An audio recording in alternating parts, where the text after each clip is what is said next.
round number 6 in the 1990 IndyCar Series. It is a critical juncture with a very tight fight for championship points.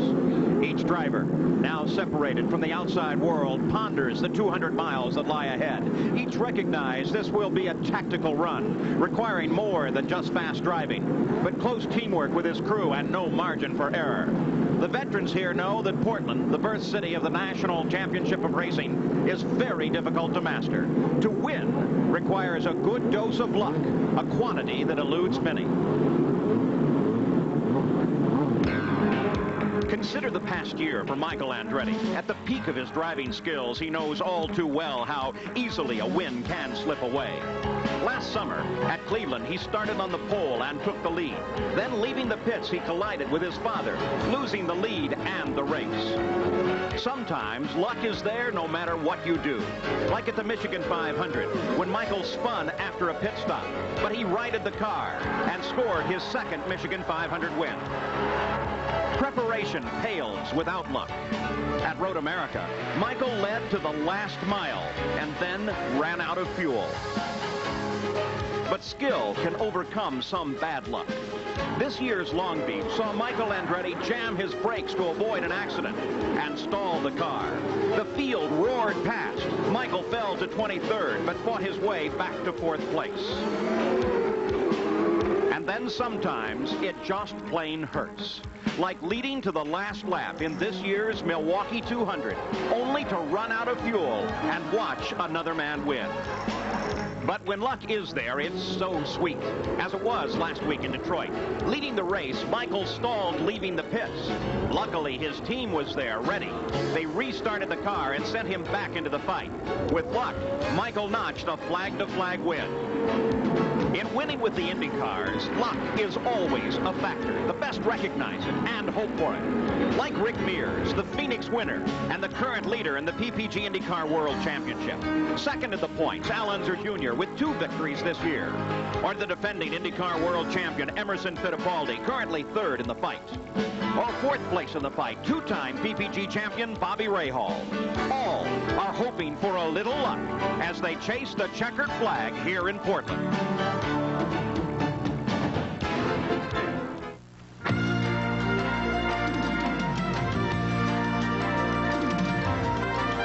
ESPN, the world's leader in motorsports coverage, presents Speed World.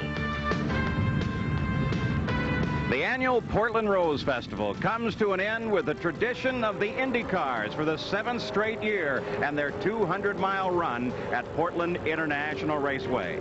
Today, it's the Budweiser G.I. Joe's 200, and you couldn't ask for a more beautiful day for racing. It's a light breeze that blows over this track, beautiful clear skies overhead, and the temperatures are predicted to be mild throughout the afternoon. Hello, and welcome to Portland. I'm Paul Page as ESPN begins their coverage of the Indy cars on a schedule that'll take you right through the determination of the PPG IndyCar World Champion at Laguna Seca at the end of this season. Now, the points fight got very tight 1 week ago in the race at Detroit. Rick Mears moved to the lead in the points, followed by Al Unser Jr., then Emerson Fittipaldi and Bobby Rahal. That fight will continue here today, but the fight for the moment is on the racetrack itself. Now, joining us in our coverage here on ESPN is Derek Daly, who has driven the Indy cars here. Now, Derek, last year, Rick Mears ran out of fuel on the racetrack. Emerson Fittipaldi won the race, but ran out of fuel as he crossed the finish line. Is fuel a concern today? I think it will be a concern for all the front runners. The CART sanctioning body gives everybody a certain amount of fuel to finish this race. It is enough if your car can do 1.8 miles to the gallon. It takes fuel to make power. The harder you drive these cars, also the more fuel you use. So it's going to be a bit of a juggling act as to how fast you go to be competitive, but not use too much fuel. Now, what does that mean to the driver?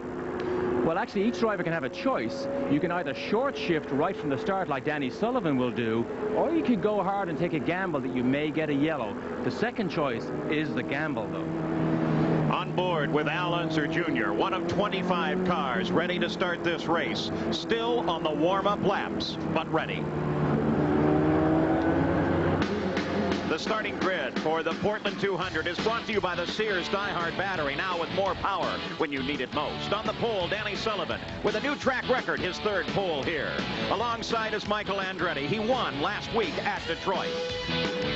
The second row on the inside, Al Unser Jr. won his first race here in 1984. And Mario Andretti, a two-time winner here at Portland. Inside the third row, it's Bobby Rahal, who won this race in 1987. To the outside is Rick Mears, who is the current points leader in the PPG World Championship. The fourth row, Eddie Cheever, who is the fastest rookie in this race. Alongside is Emerson Fittipaldi, the defending champion here at Portland.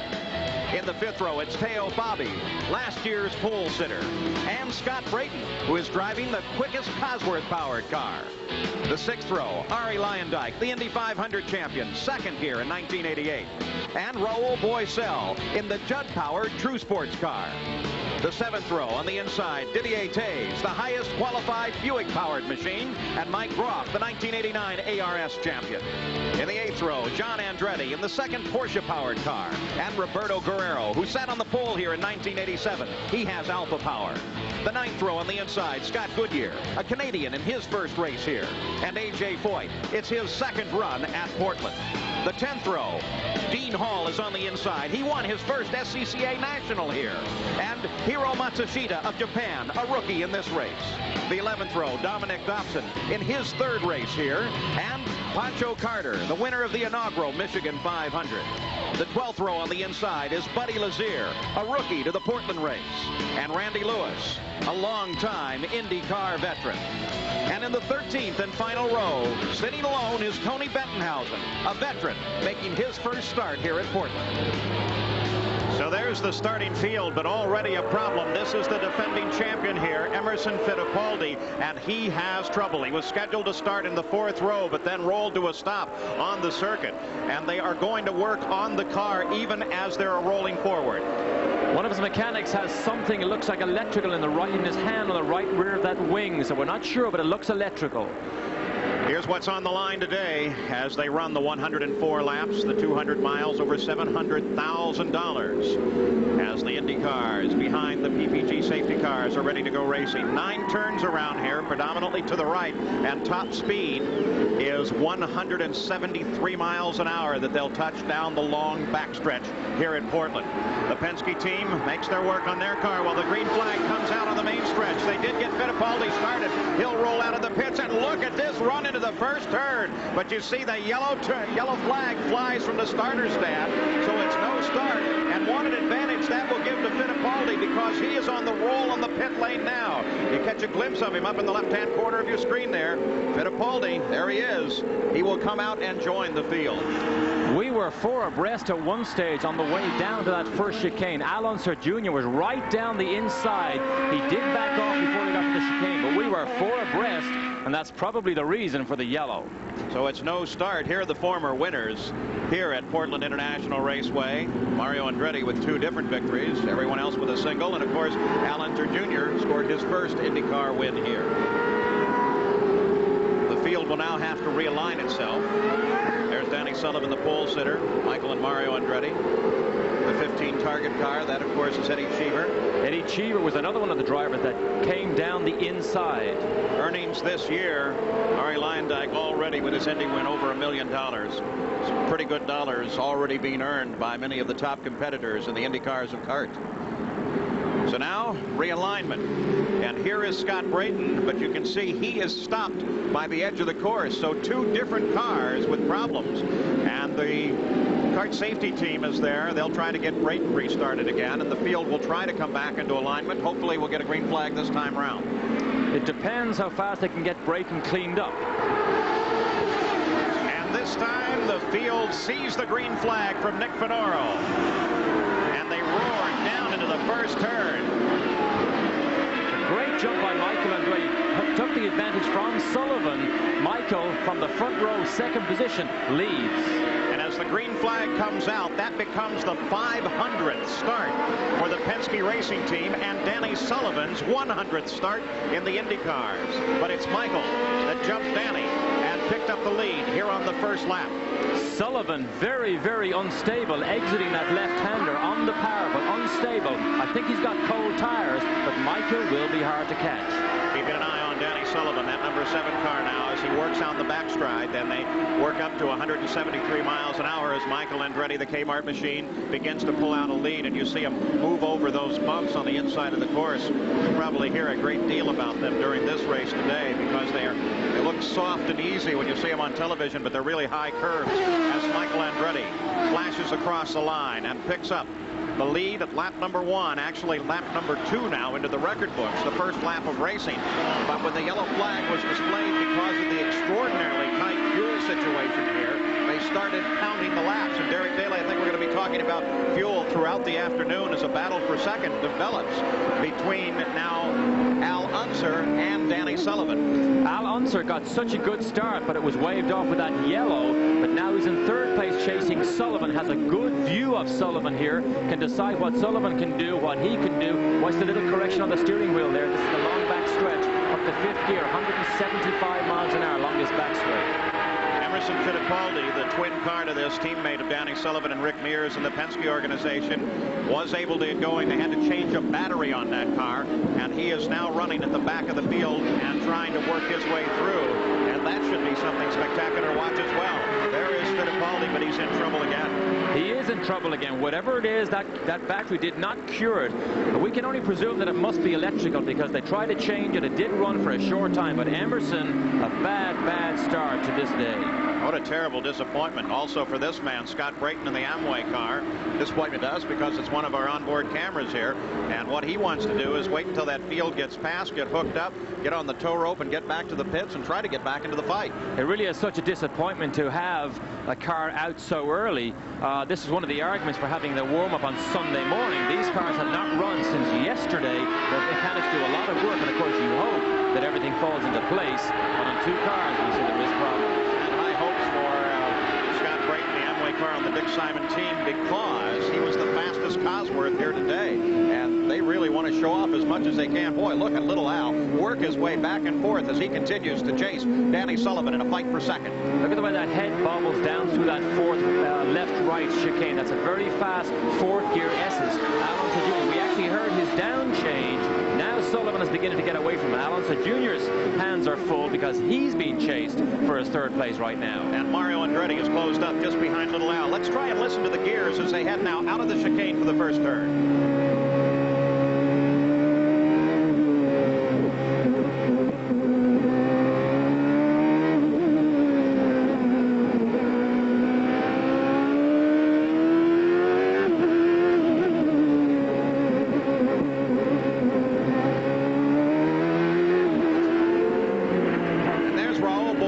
The True Sports car, as he pulls by the wayside. Boy, we're having a rash of cars falling out right here at the start. We are, and this is the second problem of the weekend for Bozell. The first one was a lot more major. He had a big crash in practice, destroyed his primary car. This, in fact, is his T car, his X car. So Bobby Rahal now closes up behind Mario Andretti, and they both close down on Al Unser Jr.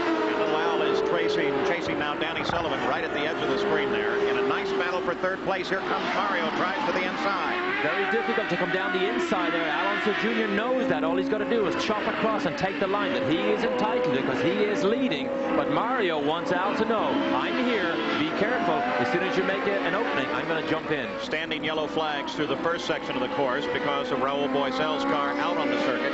Now they come back into the green zones and can come back up to speed and pass one another. Mario continues to chase Al Unser Jr. Bobby Rahal, little Al's teammate in the Craig O'Gallus team, is sitting right behind.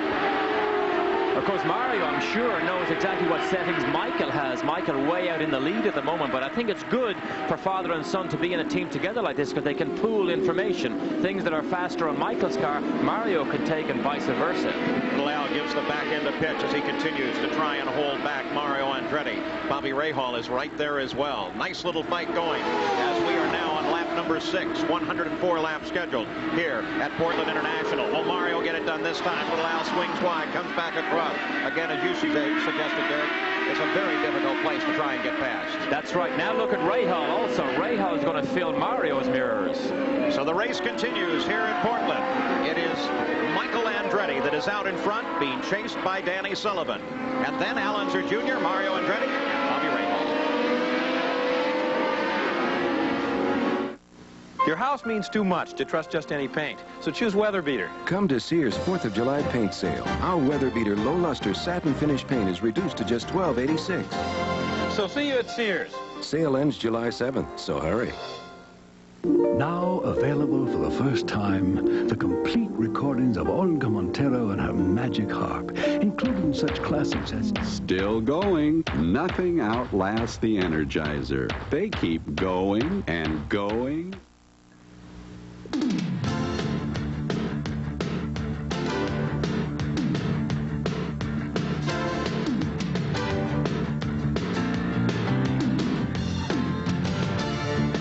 The Budweiser G.I. Joe 200 is brought to you by Alfa Romeo, the legendary mark of high performance.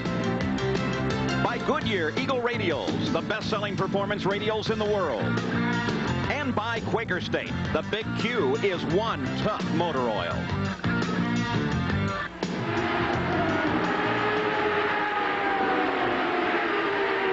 We're back at the G.I. Joe's Budweiser 200, and little Al is having his problems. Mario got by, and now here comes his teammate, Bobby Rahal, and forces his way past. Now, Derek Daly, I suggested that it's problems. It may also just be his tactic. I don't think it's his tactics. I don't think you lose that much on a straightaway like we just saw Al Unser Jr. lose to his teammate Rahal. I think he's in trouble. The suggestion being, of course, that he could be driving as conservatively as possible. He has to try and save fuel right from the start here, and perhaps he is letting those cars pass. But when you let them go that quickly, then you do have to worry that something else is wrong. That's right. I think that is definitely too conservative. There's some concern that he has right now, and it seems to be on the straight, because here's the infield section, and he doesn't seem to lose much time to Rahal, but on the straight, he was very, very slow. Eddie Cheever closes down behind Al Unser Jr. and now starts to fight with little Al for 5th place as well. Through this straightaway, he seems to have all the verve he needs. He's up at full chat. Maybe we could make a suggestion that he missed a gear. That is one sure way to lose momentum on the back straight and have somebody following closely whiz right by. So Bobby Rahal now running in 4th place and trying to catch Mario Andretti. Both Mario and Rahal got around Al Unser Jr. The leader is still Michael Andretti, and he's averaging 107.4 miles an hour. Bobby Rahal. Rahal's still looking for his first win. He has so many second places this year. I'm sure there is frustration about to set in as we catch up with Sullivan, and Sullivan now has his hands full with Mario. But Danny Sullivan, who started on the pole in his 100th IndyCar start, there he is, but just behind him is Mario Andretti, who's now been moving his way up through the field. Let's check in at the pits now. Here's Sally Larder. And I'm with Emerson Fittipaldi's crew chief, Rick Reineman, and you've had some tough moments early in the race. You went out there, the car was dead, you changed the battery, it came back in, you went out again. Right, the battery had died after the first run, but it wasn't the battery that was dead. What had happened, there was a short somewhere, and it had drained the battery. So the next time in, we put a new battery in and pulled out most of the electronics. So right now we're running without a dash, so we have no telemetry to go off. And this is a whole new setup for him, isn't it? Yes, it is. And he seems to be running fine now, but we need to get a couple laps back. Keeping your fingers crossed. Let's go down the pit road to Jerry Punch. Well, disappointment abounds here at Portland. Scott Brayton has climbed out of his low. Scotty, what happened? Well, unfortunately, you know, we got a really great start there when they threw the yellow, and there was a problem with, I guess, the output shaft. I just want to thank CART for getting me back, because I wasn't sure in the car. It seemed like, you know, the car accelerated great. It was working good. And I went into one there, and it just all of a sudden lost power. And so I thought that maybe just the shift linkage went bad, but unfortunately, you know, it's an awful long ways to come for just not even making the start. Scott Bray down over here. We might mention, Paul, that Raul Boesel has made it back to pit road. I just talked to Steve Horn a minute ago. He said they have an electrical problem. They will try to change all the electrical components on the car and get him back out. Of course, the electrical system is the easiest, most obvious thing to change in a car. You do that as a matter of course when it comes in with a problem like that. Emerson Fittipaldi has been working his way as hard as he can, but he is still running 3 laps behind the leader of the race, so he has a great deal to make up, currently running in 23rd place. The leader, of course, is still Michael Andretti. The best battle is this one. It is a battle between Mario Andretti and Danny Sullivan, a fight for second. This is a fight for second. Andretti is faster. Now, whether he can get by Sullivan with ease or not, we'll have to watch, but he is a faster car. But Sullivan will hold his line and will make it as difficult as possible for Mario. Mario Andretti with 2 victories here in Portland, the Haviland Kmart car. Looking very strong here today, yet to find his first win this year. Remember, we were told that Sullivan will short shift, and we know that Michael goes hard all the time, so tactics are definitely in play here with the 2 Newman Haas cars and Sullivan. Let's get an update now. Here is Jerry Punch. We are standing by where Raul Boesel's car is being worked on in the pits. Apparently, they have been able to get some fire to it. They have changed the battery, and the car will fire, but it is missing significantly. Now they're looking for possibly a short somewhere in the wiring harness, and of course, that could take all day to try to trace that out here in the bowels of this car. It is a tough break for Raul Boesel and the Budweiser team. Electrics can be a very serious problem, and we mentioned that that's the very first thing that they try and change to correct any problem. Earlier, Jerry Punch took a look at the electrical systems. We've all seen Indy cars roll to a halt on a road course somewhere and say they had that dreaded electrical problem. But what's the problem actually with the car? Well, usually the driver may be able to help the crew by saying, well, my dash display has gone out or it's begun to flicker, indicating he may have a voltage problem, so the crew will know to change the battery on the car. But what happens if the display goes out here in the dash and the car quits? Well, you know it's a fuel-injected machine, and fuel injection requires electricity, so it could simply be an all-electrical problem. They will come in, take the engine cover off, and change these 4 components here. Now we're looking at these 3 here. This is the battery, of course, the voltage regulator, which velcros off, the electronic control module. This is the fuel management system. This unit right here is the capacitive discharge system, or the spark box, which mounts on the left side of the car. Changing these units here, which fit just to the right of the driver here, can take about 40 to 45 seconds on a pit stop. Very quickly done, and if the car then runs, you're in good shape. If it doesn't run, you may have a more serious problem, possibly even a wiring harness short inside the car, and you have to call it a day. So that's the electrical system on these cars. How they change it and why. It's all very quick disconnect. As we come back to the battle for second place, Danny Sullivan, the number 7 car, being chased by Mario Andretti, and Bobby Rahal closing in as well as they come for that chicane. Situation, by the way, that is quite controversial here. A number of the drivers are not happy at all that the CART people decide to use the chicane. It's not used in some other races, and the IndyCar drivers, Michael Andretti, the current leader of the race, most specifically says all it does is really unbalance the car. It doesn't really slow them down.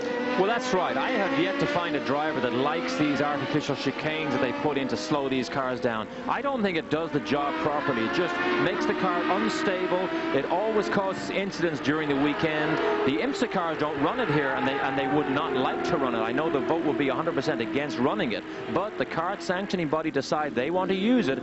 They run the race. They make the decision. Sullivan and Mario work around the 71 car of Buddy Lazier, the Hemmelgarn Racing entry. Let's get this update from Sally Larbick. Well, Danny Sullivan being in second place may just be strategy for him. He told me earlier that he was going to conserve fuel early. He said that he was going to even short shift on the parade lap, and he said that if Michael Andretti went for it, he was just going to let Michael Andretti go. So this may just be strategy on his part. He may just be holding back to finish the race. Well, Derek Daly, you suggested right at the start that this would be a very tactical race. It looks like it's going just that direction. That's right, but it's so difficult to make the correct decision. You're halfway through the race before you really know what's happening. So out in front, it is still Michael Andretti. Danny Sullivan fights to hold off Mario Andretti and Bobby Rahal. Al Unser Jr. runs in fifth. We'll be back with more of the Budweiser G.I. Joe's 200. Throughout the years, throughout the world, if you were really special, really someone, you drove an Alfa Romeo. A beautiful, fast, head-turning Alfa Romeo. Still true. The new 164 high-performance luxury sedan. The latest from the legendary mark of high performance.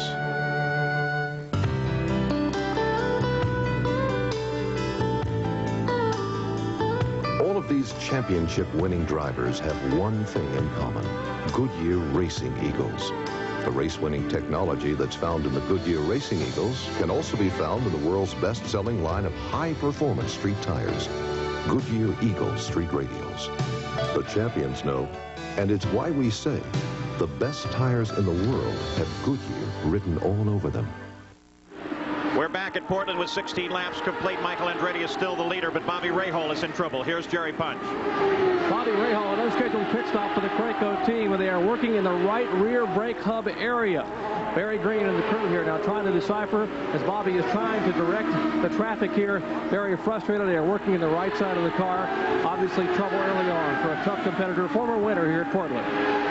So the STP car in the pits now. Jim Prescott, who chiefs that car, looking over, and Bobby Rahal extraordinarily frustrated. We mentioned frustration of being second early on. Just look at the gestures in his helmet. He shakes his head, he shakes his arms. He just can't believe that he's out so early, or in trouble so early. On the race course itself, the status quo remains. The fight is at second place. Danny Sullivan with Mario Andretti just behind. The question is, how hard is Danny Sullivan actually trying to keep Mario Andretti back? This race, as every kart race Goodyear sponsors on ESPN, Goodyear will be sending the check for $1,000 over to CARA, the Championship Auto Racing Auxiliary. They do a lot of good work with their many charitable contributions. So hats off to Goodyear and to CARA for the fine work they do. Derek Daly, you mentioned that when you were driving at Le Mans that you folks found some interesting information about how to conserve fuel in a race car that no one seemed to know before. Well, that's right. The Japanese did a lot of tests with their engines on how to correctly or best save fuel. And we tried 3 different theories at Le Mans because the Group C regulations over there state that you must, the fuel consumption is much stricter than it is over here. What we found was, instead of short shifting, which saved just a little bit, rolling out of the throttle about 100 yards before the braking area, not off, just roll out a little bit before the braking area, actually saved more fuel. Well, Danny Sullivan, as he works his way around this circuit in second place. We asked him before the race, how much problem is fuel going to be here in Portland?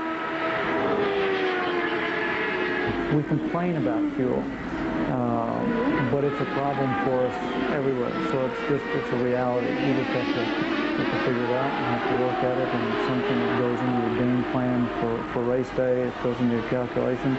But sometimes, like when I caught Michael on last week in Detroit, where they didn't expect him to go that fast. The track was quicker or whatever, but we were a second faster in the qualifying. And they said, hey, you've got to slow down, but you can't run it like that because we're not going to finish the race. Danny Sullivan looking at a very tactical afternoon, one that can be most frustrating for a race driver, as he simply can't race. He has to back out of it. Race drivers are race drivers. Their instinct is to go as fast as the car can allow them. Nobody likes this fuel restriction. So nothing changes at the start of this field. Michael Andretti led right to the green flag. Danny Sullivan is still second. Mario Andretti is just behind Danny. Then Al Unser Jr., Eddie Cheever, Rick Mears, Ari Leindyke, Teo Fabi is 8th. John Andretti is 9th. And Mike Groff runs in 10th. 19 laps complete.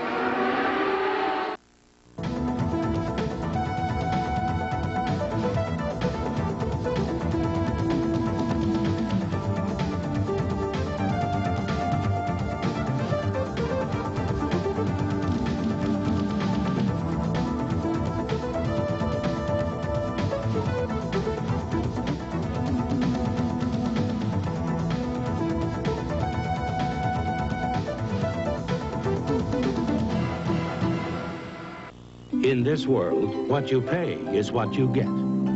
So if Boar's Head meats cost you more, it's only because they give you more. With Boar's Head, you get pure beef and pork, not beef and pork byproducts. You get all meat without cereal or extenders. You get pure spices without artificial flavors or colors. In short, with Boar's Head, you get cold cuts without shortcuts. Sure, you pay more. It's only right. Can't be beat with baseball 4 nights a week. Under the lights, ESPN. and baseball tonight. Tuesday, Friday, doubleheader. Wednesday, ain't nothing better. Catch it Sunday, watch the fun. Sunday night, home run. The Dodgers face the Reds on Sunday Night Baseball, live at 8 Eastern on ESPN. Baseball tonight. We're back at the Budweiser G.I. Joe's 200 with 21 laps now complete. You ride on board with Hiro Matsushita, the number 10 car, as he works his way. He is now running up near the front of the field, though the field has come around to pass him. But Al Unser Jr. was set up just behind him just moments ago. And now he has an opportunity to learn a great deal. There comes Al Unser Jr. past, and Hiro wisely kept a little wide going into the corner, gave him some breath. Look at this. This is looking down at the pedals in Hiro's car. So if we watch this, you can get an idea of exactly what they do. Of course, the right foot sits on the throttle. That's the brake there in the center and the clutch over on the left. That's right. Now he's on the brake for the chicane. Look at him flick across onto that throttle. What he's doing is he's bringing the engine revs up as he down changes the gears. Back on the brakes, flicks across, changes gear, back on the power again. So it gives you an idea just how much work and how much footwork or dancing there is on the pedals to drive these race cars. We'll watch Matsushita as he works away around the track, as well as watch the pedals. Now, what you may notice is not a great deal of movement over on the clutch pedal. Well, that's right. A lot of drivers do not use the clutch pedal up changing, but most of them use it when they down change. And I can't say I see a little bit of movement on the left foot, but really he doesn't use it very much on the up change. And it's not necessary. The gearbox is designed to handle that. Well, they are. They're what they call straight cut gears. So you can actually, with momentum, engage the gears with very quick movements with your hand. As we watch Matsushita, Bobby Rahal has finally had repairs effected to his car and moves back into the fight. That's Rick Mears, now running in 6th place, that pulls up alongside Matsushita here on the pit straight, and he will come past. Of course, Rick with the Chevrolet engine quite easily able to outpace the Cosworth on the way down this front stretch. Flicks it left and right into the chicane in 3rd gear. Back up to 4th, we heard him just change there. And back to the double apex right-hander, which is 3rd gear. Matsushita is running 1 lap off the pace, running in 17th right now. Rick Mears now tries to work his way up through. Now, some people may wonder, because they've heard his name pronounced a number of different ways, and I think we've been guilty of it, but the truth is that the family name is Matsushita. But as Hiro comes to the United States, he would really prefer now, he says, for all of us to pronounce his name as Matsushita. So we're going to adhere to his wishes. We asked him that yesterday. You're on board with him now as he works his way around the circuit. Here's the rundown. 20 laps complete. We are at the 24th lap now, but this is the rundown as of 20. Out in front, it is still Michael Andretti.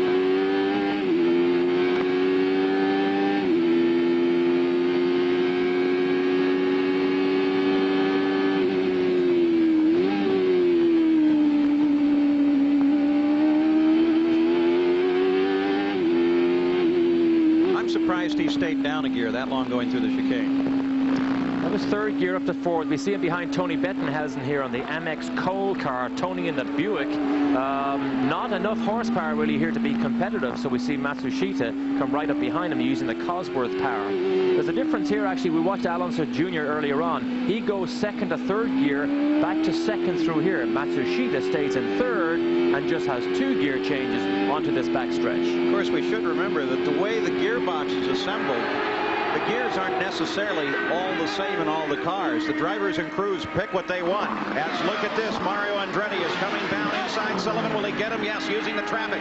Mario Andretti makes the move and comes into 2nd place, getting past Sullivan. That's right. A nice move. Sullivan did squeeze down a little bit. Mario was forced to go over the curve on the right side with that right front suspension. We saw him give a little bobble there, but Sullivan knew the corner was lost. So we always see these digital readouts on the dashboard. We notice that Dominic has the old system, the analog gauges, watches the needles go up and down. He also holds 3rd gear, exiting the infield left-hander and out onto this backstretch. Do you have a preference, the analog or the digital?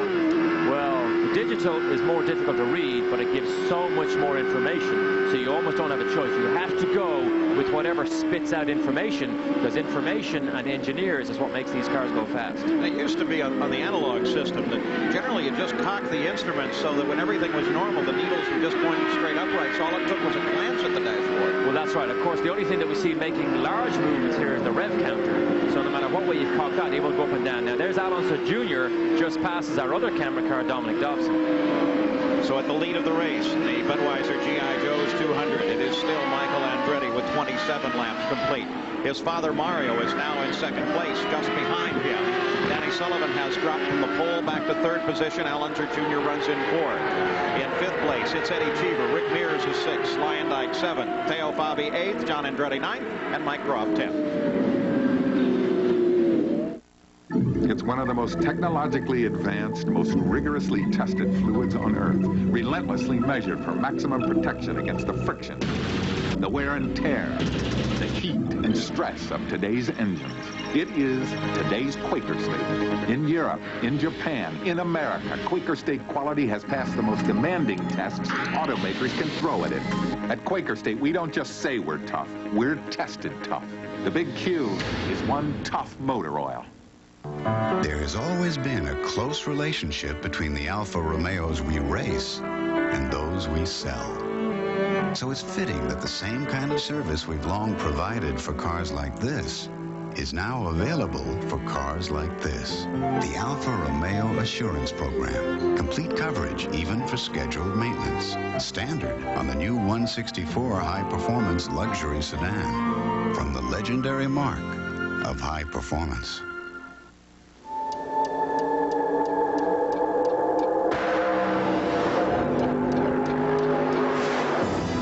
Fastest and most exotic Mercedes-Benz comes on Goodyear Eagle radials, and only on Goodyear Eagle radials. Why? Because the engineers at Mercedes-Benz want it that way. And they're another reason why we say the best tires in the world have Goodyear written all over them. We're back at the Budweiser G.I. Joe 200, Portland International Raceway. Eddie Cheever currently runs in fifth. Rick Mears has been closing down behind Cheever pretty smoothly, but right now Cheever runs alone, unchallenged in that position. This is the target car. This is part we're looking. There comes Rick Mears just behind him. Eddie Cheever, of course, driving this year on the CART circuit for the first time after nearly a decade in Formula One, and he's really proven to be quite a driver. He's really showing his stuff. He has. The driver is born with talent. What he has to do now, of course, is learn the circuits. This is the first time he's been to Portland, so there is a steep learning curve as regards circuits and this type of car that Eddie has to overcome. But good drivers do not take long to learn or adapt to these new type of surroundings. Rick Mears, the Pennzoil car, runs just behind, back in sixth place. Of course, this is the new Penske, and Cheever can make do with the older Penske for, I believe, just this race, because we hear that they may have a new car coming. Yeah, they've placed an order now, both Cheever and, by the way, the Patrick Racing team for a new Lola. After 25 laps, Michael Andretti has been the only leader. A spectacular race for Michael, reminiscent of 1 week ago at Detroit. No full course cautions yet. And still 13 cars running with the leader. The average speed well over the track record if they can continue to maintain it. The track record here set a year ago by Emerson Fittipaldi at 103.9 miles an hour. How things change for Emerson to have such trouble today. Interesting thing is, his crew chief mentioned that Emerson is running without a dashboard. Now, the dashboard in these cars is almost as important as the gear shift. You almost can't do without it. So now Emerson has no idea how much fuel he's using. So really, I don't know how he can possibly be competitive from here on in. And in the ongoing concern for fuel, as we take a look, there's John Andretti. And he is in a fight now with Mike Groff. It's a fight for ninth place. Young Groff, the ARS champion, moving up to challenge young Andretti as Tony Bettenhausen in the 16 car wisely moves out of the way. I would think Mike Groff deserves a good mention because he has done an outstanding job. Was really in the top 10 for most of the practice sessions until the last qualifying session. This is an 89 Lola. He has very little experience in Indy cars, and I think this is a very good confidence building weekend for Mike Groff, the ARS graduate. Yeah, he's given the Pete car a really excellent ride right there, that number 50, and has adapted to the Indy cars very well. Now Now there is Teo Fabi as he... Fuel. So the stop goes without a hitch for Danny Sullivan. Tim bumps the crew. It's a nice job there. Gets Danny out right on the game plan. Conserving fuel was the operative term used by Sally. I'm sure that is a frustration to Danny, but remember, he's still running in a strong top 3 position. Here's Michael. Michael Andretti, the leader of the race. Jerry Punch. Second generation driver Michael Andretti picking up where he left off in Detroit a week ago. Crew working on the car. Trevor Jack Pegas in the left front. Tim Coffey in the left rear. They're getting every drop of fuel. Trevor Weston is the fueler here. The van and air check with Kenny Seawick is out. He is away. Great pit stop for Michael Andretti and the Newman Haas crew. And for the first time in this race, Michael Andretti relinquishes the lead, but he does so to another Andretti as Mario has picked up the lead. There's Michael coming back into action, and there is Mario working his way around this circuit. Of course, another tactic is not to bring both team cars in on the same lap. We saw what happened at Cleveland last year when Mario and Michael crashed in the pit lane. So Michael's in first, he clears the pit, and Dad can come in. And the crew has in fact called for Mario Andretti to bring the car in at the conclusion of this lap. That will shuffle the lead once again. So Mario Andretti picks up the lead from his son. Average speed of the race at 113 miles an hour, nearly 10 miles an hour faster than this record race run 1 year ago, and won then by Emerson Fittipaldi, who still struggles back in 21st place. Here comes Mario Andretti as he rolls into the pits and toward Jerry Punch. Two-time winner here at Portland Raceway, Mario Andretti will get his service here from the crew, now changing all 4 tires, and we expect the crew working on the car. Fuel by John TZ, vent air by Colin Duff, the overall team engineer here.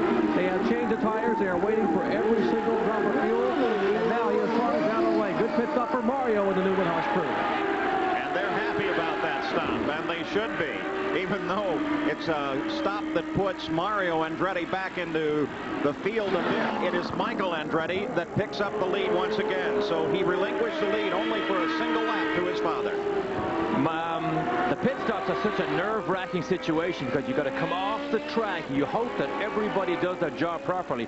Not only that, the important thing for a driver is on his outlap, on the cold tires, that he runs as fast as possible, not to lose time, but of course not overdo it, because we've all seen many times what happens on cold tires when cars spin. There's Emerson Fittipaldi. Sally Larvik is there. Emerson Fittipaldi is in and out of the pits. He just took on new tires and fuel. Even though he doesn't have a dash, they didn't do anything about that problem during this pit stop. What Emerson is doing to take care of the problem, because he doesn't have a dash, is that he's following the driver in front of him who is on the lead lap, and he's taking his cue from him. So a lot of strategy from Emerson Fittipaldi in this race. Emerson Fittipaldi still running in 21st place. I would assume, since the Penske team has telemetry, that the telemetry is gone as well in its connection with Emerson Fittipaldi's car. Michael Andretti is back in front, 35 laps complete. There's something new coming to you from Budweiser. Something completely new. It's completely different and completely refreshing. Introducing Bud Dry. It's cold filtered for smooth draft taste and dry brewed for no aftertaste.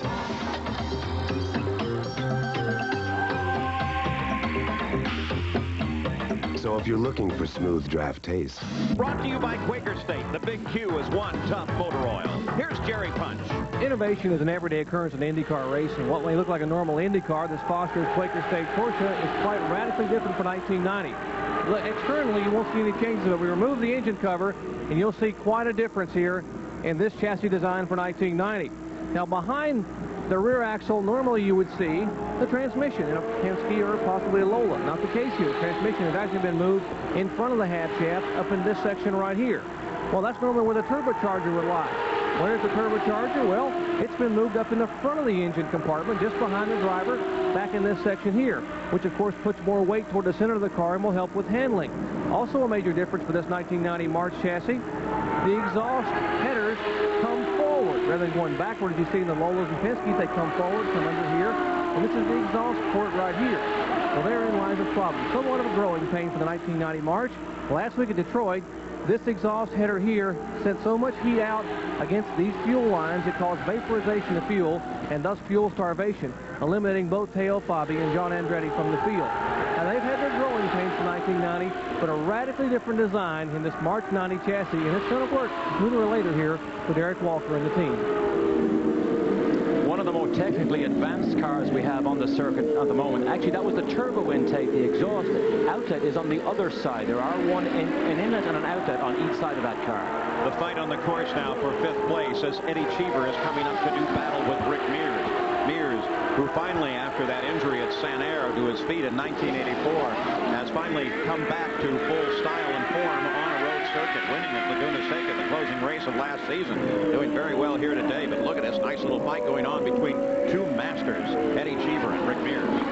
Really is a nice little fight between two very, very good drivers and good cars, and this really is what racing is all about right here. Cheever will actually learn some lessons from following Rick here, because Rick, of course, has been here so many times. The report out of the Penske pits is that Rick is complaining that his tires aren't holding like he would like them to. So on the next stop, they will have an opportunity to deal with that. But based on the window that they use for the stop, for Rick Mears, the next stop will be his last stop in the race. So he, for the time being at least, will have to run 35, 40 laps without any change in his situation other than what he can do in the cockpit, which is considerable. Well, it is considerable. He can adjust the front suspension or the rear suspension, make it softer or harder, whatever he likes. Sometimes, though, if the tires are not right, he doesn't want to disturb the car because then he upsets it for a good set of tires that he can put on at the next stop. The fight we're watching is for 5th place as Rick Mears currently occupies that position. And there is Scott Goodyear in the pits. Obviously, this is unscheduled, and obviously there is a problem with that car. Any speculation, Derek? We saw the crew chief or one of the mechanics almost going to take the windshield off, so it looks like it was possibly he was going to do some major surgery. They elected not to send him back out, but this is a shame because Scott Goodyear and this new O'Donnell racing team really have done an excellent job this year. Top 10 finishes 4 times this year. Here comes Cheever as he now challenges inside Rick Mears. Can he get it done? That's Didier Tays in the Tune-Up Masters car just ahead of the Vince Granatelli entry. But the battle is between the yellow Pennzoil car and that red and white Target car. And Rick Mears peels off into the pits. Whatever the problem was, they decided that it was something they would have to bring him in for. And Sally Larvick is there watching as Mears rolls in. And Rick Mears comes in. He had a problem with bad tires on his first pit stop, so they have brought him in to change the tires. He complained that there was a handling problem. They've got him up on the jacks right now. They've changed the tires, and Rick Mears apparently has felt the need that Rick should have his tires changed. He's also concerned with fuel mileage. They said that Rick is not getting the fuel mileage that he should be getting. And those flags say that they are going to go to a full course yellow. Put the PPG pace car out and slow the field down. Right. There's Roger Penske watching his car. The pace car is out. He'll be back. What makes a Quaker State engine so tough? One tough motor oil. And being tough takes more than just talking tough. There's a brand that says it's been engineered for smaller engines. Well, Quaker State has been tested tough for small engines in Japan, in Europe, and in America. In fact, Quaker State has toughed out the most demanding specs for every size engine in every size car sold in the U.S. What makes any size Quaker State engine so tough? Quality engineered Quaker State. The big Q is one tough motor oil.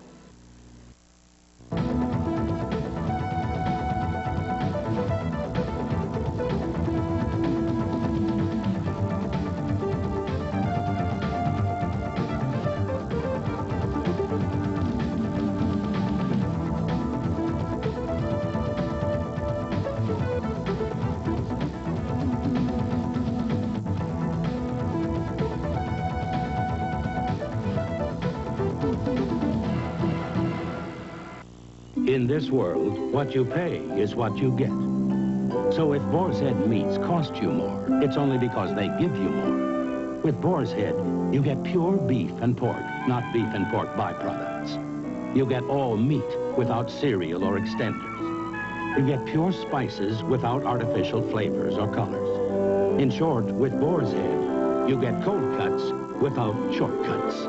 Sure, you'll pay more. It's only right. Turns at high speeds make it one of the most dangerous courses on the Formula One circuit. Find out who has the guts to get the glory at the Grand Prix of Mexico. Sunday at midnight Eastern on ESPN. Back at Portland, and there is Eddie Cheever in our CART card, who comes over after a decade in the Formula One to drive for Chip Ganassi.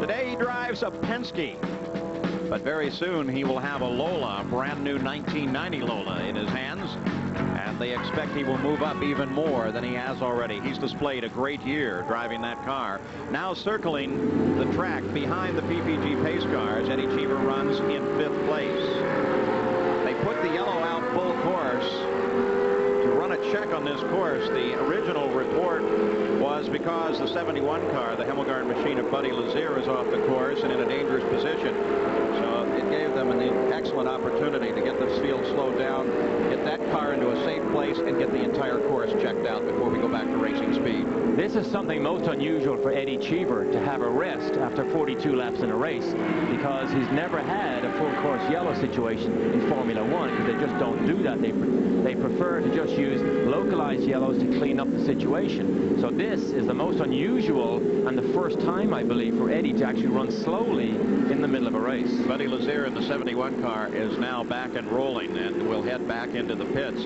What this will do is change entirely the picture that we were discussing as to the fuel consumption. Mario Andretti just radioed to his pits. This will help immensely.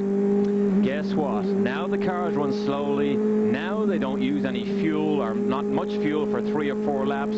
So suddenly they have extra fuel to run harder from here to the end of the race. Let's go down to Jerry Punch in the pit lane.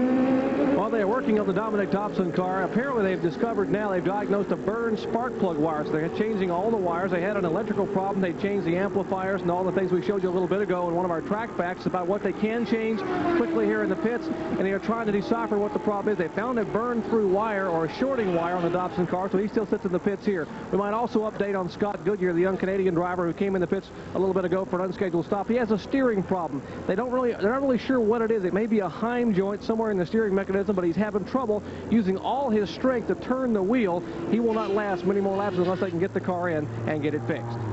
By the way, some other updates on racing action here. Aaron Brassfield won the Trans Am yesterday. He's now second in the points behind Tom Kendall. And Paul Tracy won in the ARS race held earlier this morning. Now, fuel consumption has always been a concern here at Portland. Sally Larvik takes a good look at the precautions some teams use. In a road race where fuel is critical, it's important that a driver be constantly aware of his fuel situation. This is done in a couple of ways, through radio communication from the pits and by looking at his own electronic dashboard. Now, in the past, most of the drivers relied on a fuel light to tell him when he was running out of fuel. But now they use a fuel meter. This meter is zeroed when the driver comes into the pits for fuel, and then it counts up the number of gallons that is used. When this reaches a certain number, the driver knows to come into the pits for fuel. In fact, some teams place that magic number on the steering wheel so that when this number matches the number on the meter, the driver knows to come in for fuel. Now, with all this strategy, there's still no guarantee that a driver will not run out of fuel. As car owner Rick Gallis put it, in racing, you just never know. So we are under a full course yellow here at Portland. By the way, Formula One, they race one of the highest in elevation circuits in the world, over 7,000 feet at Mexico City, the Grand Prix of Mexico. You'll see coverage tonight here on ESPN at midnight Eastern Time, the Grand Prix of Mexico. Here in Portland, it is an Andretti day thus far. Michael Andretti grabbed the lead right at the start. His father Mario took over for a lap during the stop, and in the pits they do everything they can to conserve every ounce of fuel. Jerry Punch is in the pits. Checking on the fuel mileage, a la Sally Larvik's comment a minute ago about some of the magic windows the drivers may have here. Apparently pretty good mileage for the Andrettis. Now, just talking to some of the people here in Mario Andretti's pit, he is getting 1.807 miles per gallon. You're required to get 1.8, so he's doing real well there. They're a lap ahead of schedule as far as the pits are concerned. And engineer Tony Sakala here is behind me, and the crew. Tony, just watch those fuel lines coming up on your digital gauge, and we'll be okay. Working around behind the PPG pace car. Now, by the way, a couple of updates relative to racing. Carroll Shelby, the great designer and racer, had a heart transplant, is now resting at home. We wish him well, as we do Gary Bettenhausen, who has now moved to Methodist Hospital in Indianapolis after his problems in Sacramento. And Dennis Torres, one of the photographers here on the circuit, is still recovering from his problems. As the green flag comes out, the Andrettis, Michael, then Mario, out in front of this field here at Portland. Sullivan is back in third place, is in a little bit of traffic, but we saw him just duck in behind Scott Goodyear because Sullivan does not want to lose touch with the family fight we have running up ahead here with the two Andrettis. So Michael Andretti, will it be a runaway again? Things should change. The complexion of this run, in fact, should see a real change now, because now, just with that short time under the yellow, they may have suddenly had enough fuel to make this a real race. I believe this will make the race better. Now, both of these drivers in particular know they have a little bit of fuel in hand. They can actually race harder as we watch Mario close up right on the back and the tail of Michael's car. Ladies and gentlemen, it's the family feud, because that's Mario Andretti closing down behind Michael, and they are ready to do battle with one another. 46 laps complete, 104 laps the scheduled distance. It's 1.92 miles around this circuit. We're running at a record speed, even with that full course yellow, at 106.1 miles an hour. Michael Andretti's average to this point, but Mario is right there and challenging. We need to watch this very closely, because believe you me, Michael will have no hesitation on closing the door on Mario, whereas Mario has no hesitation sticking his nose in. Barrel Haas, one of the co-owners of the Newman Haas organization. And cigar, by the way, you just chews on it. It's not letting the fits with all that fuel around. But when the day is done, especially with this kind of racing, I think that thing will be down to a stub. That's right. And 3 or 4 or 5 of them lying all around the bottom of his chair. So Michael Andretti tries to hold off his father. Looking back in third place, there comes Danny Sullivan now. Just behind him is Al Unser Jr. And then Eddie Cheever, then Rick Mears, then Arie Luyendyk. Let's go to Sally Larbick. And the reason you saw Danny Sullivan back off a little bit was because CART said that he passed Raul Boisel on the yellow, and in order to make things okay, he had to get behind Raul again. So when he took the green flag, what he did is backed off a little bit and went behind Raul, but that doesn't change his position any at all. That's one of the good things that CART does. They will radio and tell Sullivan, look, you made a mistake. We give you the option to correct it, or we take you in for a stop and go. That's one of the good things about CART, that they don't just disqualify or penalize somebody immediately. On board with Al Unser Jr., the 4th place runner right now. You say the numbers right there. Sally Larbick mentioned them a few minutes ago on the center of the dash. Derek, also a new addition there in that little pipe. That's right. Al Unser Jr. has an interesting cockpit here. Number 1 is the pipe, the little pipe on the right side of the cockpit there. That is an air duct that goes down in under his seatbelt and down into his uniform. What that does just blows cool air over his chest area, because it gets very hot and fatiguing driving these cars. The other thing is his helmet strap. Now, we usually only see helmet straps on oval tracks because there's such high G-forces. Al Unser Jr. uses one here for the right-handers on the infield, which gives you an idea just how fast these corners are here and how high the G-loading is. He reached up and grabbed his helmet for a moment there. What might that have been? Well, it might have been open a little bit. When they crack them open, a lot of air circulation suddenly begins to whiz around inside the helmet. Sometimes it makes your eyes water, so maybe he was just closing or adjusting his visor. And a car off, that's Randy Lewis in the M car. Quick little spin, no trouble. And the course marshals signal him back onto the circuit if he doesn't stall it at that point. This is another Buick car, one of the few Buicks. We have 3 in the race here. This is a PC-17 Penske, and Lewis is allowed to push start. If he can start it, he can restart and get back in this race. But we don't know why he spun, so he will. We see him try and bump start it right here. Going to make all the track marshals very tired if he doesn't start it soon. Yeah, I think the marshals are actually going to try to get him down into the pit entrance if they possibly can, get him off of the circuit. You have to give a lot of credit to the course marshals on these. I mean, look at them. They're out there exposed. The rest of the cars, even though there's a standing yellow in that section, they're still moving very quick. That's right. It's such a thankless job. We never appreciate what they do, but if they weren't there, we would be in all sorts of trouble. All right, now let's watch those yellow sections of the course. When you look from the onboard camera, it's like nothing much to it, just a painted line. That's not necessarily so. Those are very high curves. Here is a different look at the angle. Very high curves indeed, and can do a lot of damage to the race car if you hit them hard. It can break the suspension, or it can launch the car. These are what they call rumble strips.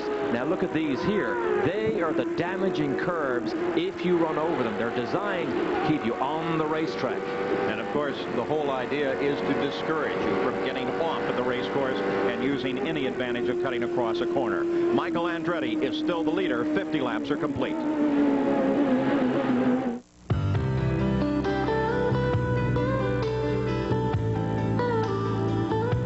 These championship-winning drivers have one thing in common: Goodyear Racing Eagles.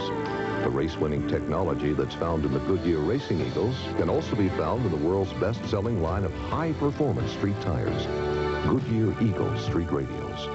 The champions know, and it's why we say the best tires in the world have Goodyear written all over them.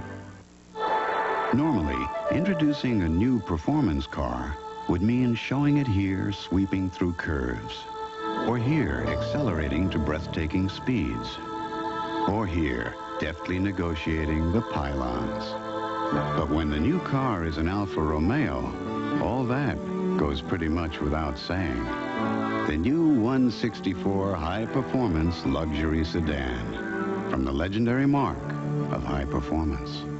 The Quaker State King Racing Buick, winner of the 1989 Die Hard Award for the most top NASCAR miles, is winning again in 1990 as Brett Bodine takes first in the first Union 400. It takes a tough oil to keep a car running this tough, and it takes a tough driver to step right in, step on it, and win. But number 26 is one tough car. Brett Bodine is one tough driver, and Quaker State is one tough motor oil. We're back at the Budweiser G.I. Joe's 200. That's Chris Mears, Rick's wife, as she continues to keep track of his run. Rick runs right now in 6th place, just behind the 5th place car of Eddie Cheever. There it is, the Pennzoil car.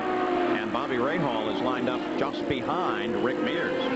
We see Lewis did in fact get back in the race as Mears and Rahal put a lap on Randy Lewis. But Mears, hopefully, on a good set of tires. They were bad enough that he made that second stop right before that full course yellow. Now, normally when we see this, we think that Bobby Rahal is there battling with Mears. But remember, Rahal had a rather long pit stop and is actually running back in 19th position. And he's about 8 laps off the pace. So this is not a fight for position. What will become a fight very shortly is if Rick Mears can close down on Eddie Cheever, who is running in 5th place just ahead. Al Unser Jr. is in 4th. Danny Sullivan is 3rd. And there comes Dominic Dobson into the pits. Michael and Mario Andretti are running 1 and 2. It was a slow entrance for Dobson. The mechanic comes right in. There is something mechanical wrong with that car. The steering wheel comes off immediately. In fact, he looks as if he's done for the day. Undo the seat belts. I think it's over. It is over. So Dominic Dobson retires from the race. What he certainly hoped would have been a better run, but he's been running well behind the field, is in 24th position at the time that he pulled out of the race, out of competition there. There's Al Unser Jr., the Valvoline car number 5, the Gallus Craco entry. Let's go to the pitch. Here's Jerry Punt. Well, Paul, one rookie driver who had a pretty good run going today, all came up for naught here just a little bit ago. Mike Groff, the 1989 ARS champion. Mike, he had a good one going. It was going real good. The Euro Motorsport team did a great job getting the car going, and we had a good race going. I think we were up to 9th, and we had some trouble with the 2 top gears. I couldn't get it in gear, and I think that ended the day for us pretty much. With all your road racing success in ARS, you got to be looking forward now to going road racing in the next few weeks. You go, of course, to Cleveland and then on the Meadowlands in Toronto. Oh, yeah, we're really looking forward to that. I mean, the team that I'm running with is doing a heck of a job getting the car going. We're up to 10th this weekend in qualifying, and then drop back to 14th. And I think, you know, we're running real strong, and I'm looking forward to the next couple races. Impressive rookie, Mike Groff. Definitely. Keep an eye on that man. He is one of the champions of the future. So as the race continues, back at 50 laps, leader Michael Andretti. Only other leader has been his father, and that only for a single lap of the race. We've had one full course caution for 5 laps. And there are 8 cars still running on the lead. We're still running nearly 3 miles an hour over the record pace set last year by Emerson Fittipaldi. Mike Gill of the race, Scott Brayton, Mike Groff. Michael continues the domination here. Mario, after being right up behind them, we watched earlier on, has now dropped back about 6 or 7 car lengths. So Michael, just like he did earlier on, is able to control the pace here. Michael Andretti at the lead of the race. And for the time being, Mario has decided to sit back and see what kind of skill his son can display. He did that one other time, several years ago here. And Michael ran out of fuel at the finish line, being beaten the closest finish in the history of the Indy cars right here. And it, by the way, was Father's Day. So they're now 55 laps complete. Michael Andretti is still the leader, being chased by Mario and Danny. Throughout the years, throughout the world, If you were really special, really someone, you drove an Alfa Romeo. A beautiful, fast, head-turning Alfa Romeo. Still true. The new 164 high-performance luxury sedan. The latest from the legendary mark of high performance. Presenting a superbly engineered high-performance machine. One designed to outperform anything the competition has ever introduced. With exceptional starting power, smooth acceleration, and outstanding fuel efficiency. What do we call this masterpiece of engineering? Bosch Platinum, the ultimate spark plug with the advantages of pure platinum. You've never driven anything like it. To locate a Bosch retailer or service outlet, call 1-800-882-8101.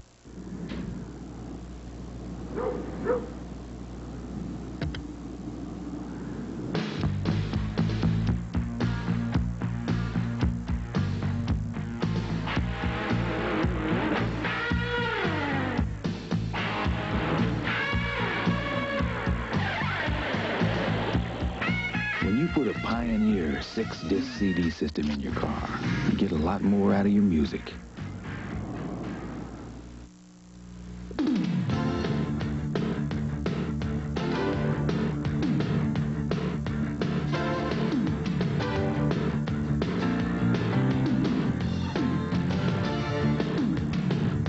The CART Budweiser G.I. Joe's 200 is being brought to you by Firestone, tires that meet the test. By Wagner Power Painting that's not just a whole lot faster, but a whole lot better. And by Robert Bosch Corporation, makers of Bosch Platinum, the ultimate spark plug.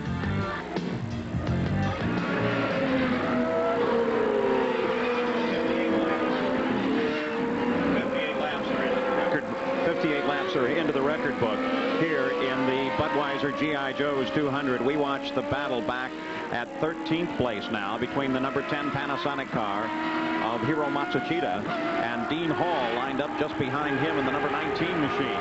Now Hall has a lot of experience on this course. Dean Hall won his first Formula Ford National here and from time to time has held a number of different track records here as an SCCA road racer. And then he went on to Indianapolis in this car and really, I think, made a bit of a star name for himself because he was so consistent and good and slowly built up his speed all month long and had an excellent month. So Dean Hall showing very good form having come up through, and he's an ex-ski racer, in fact, I believe. Downhill skier, one of those guys that tries to go as fast as you can straight down the side of the slope. This probably seems slow compared to what he does on skis when there's no protective cockpit around him. He is also, like many of the new drivers, Eddie Cheever being another example, wonderful to talk to. Will spend a lot of time, has a great sense of humor. It's good to see those kind of guys coming into IndyCar racing. That's right, nice bit of variety. Learning his trade here. Two rookies learning the trade. Of course, mileage maketh a man. They need to stay on the track, not make any mistakes, because miles under your belt teaches you so much more than just quick, short spurts in practice. So it's a fight for 13th place. Matsushita, Dean Hall. There's Danny Sullivan with Al Unser Jr. closing in just behind him. This is a fight for third place. On board the Valvoline car now, Al Unser Jr.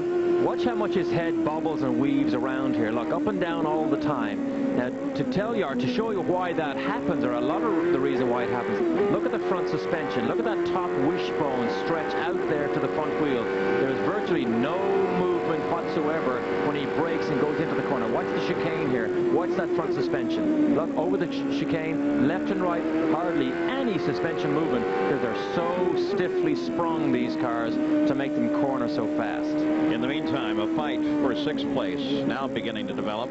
Rick Mears and Arie Luyendyk. There is Mears on the pit straight.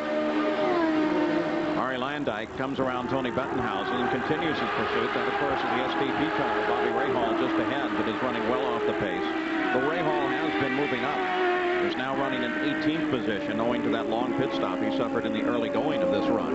Arie Luyendyk, the Indianapolis 500-mile race winner, his only IndyCar win. But he is really not sparkled since then. They've been having a lot of trouble. He really has not had a good weekend at all here. A lot of push in that car. Didn't like it, and of course he changed the car dramatically for the final warm-up session and did like it. Said he thought it would be better for race day today.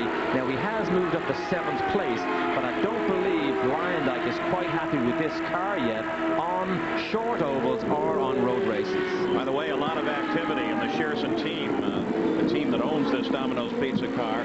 Bob Tezak of International Games has now purchased a 50% share of that team. He'll be partners now with Doug Shearson, and they are already talking about a 2-car team for next year.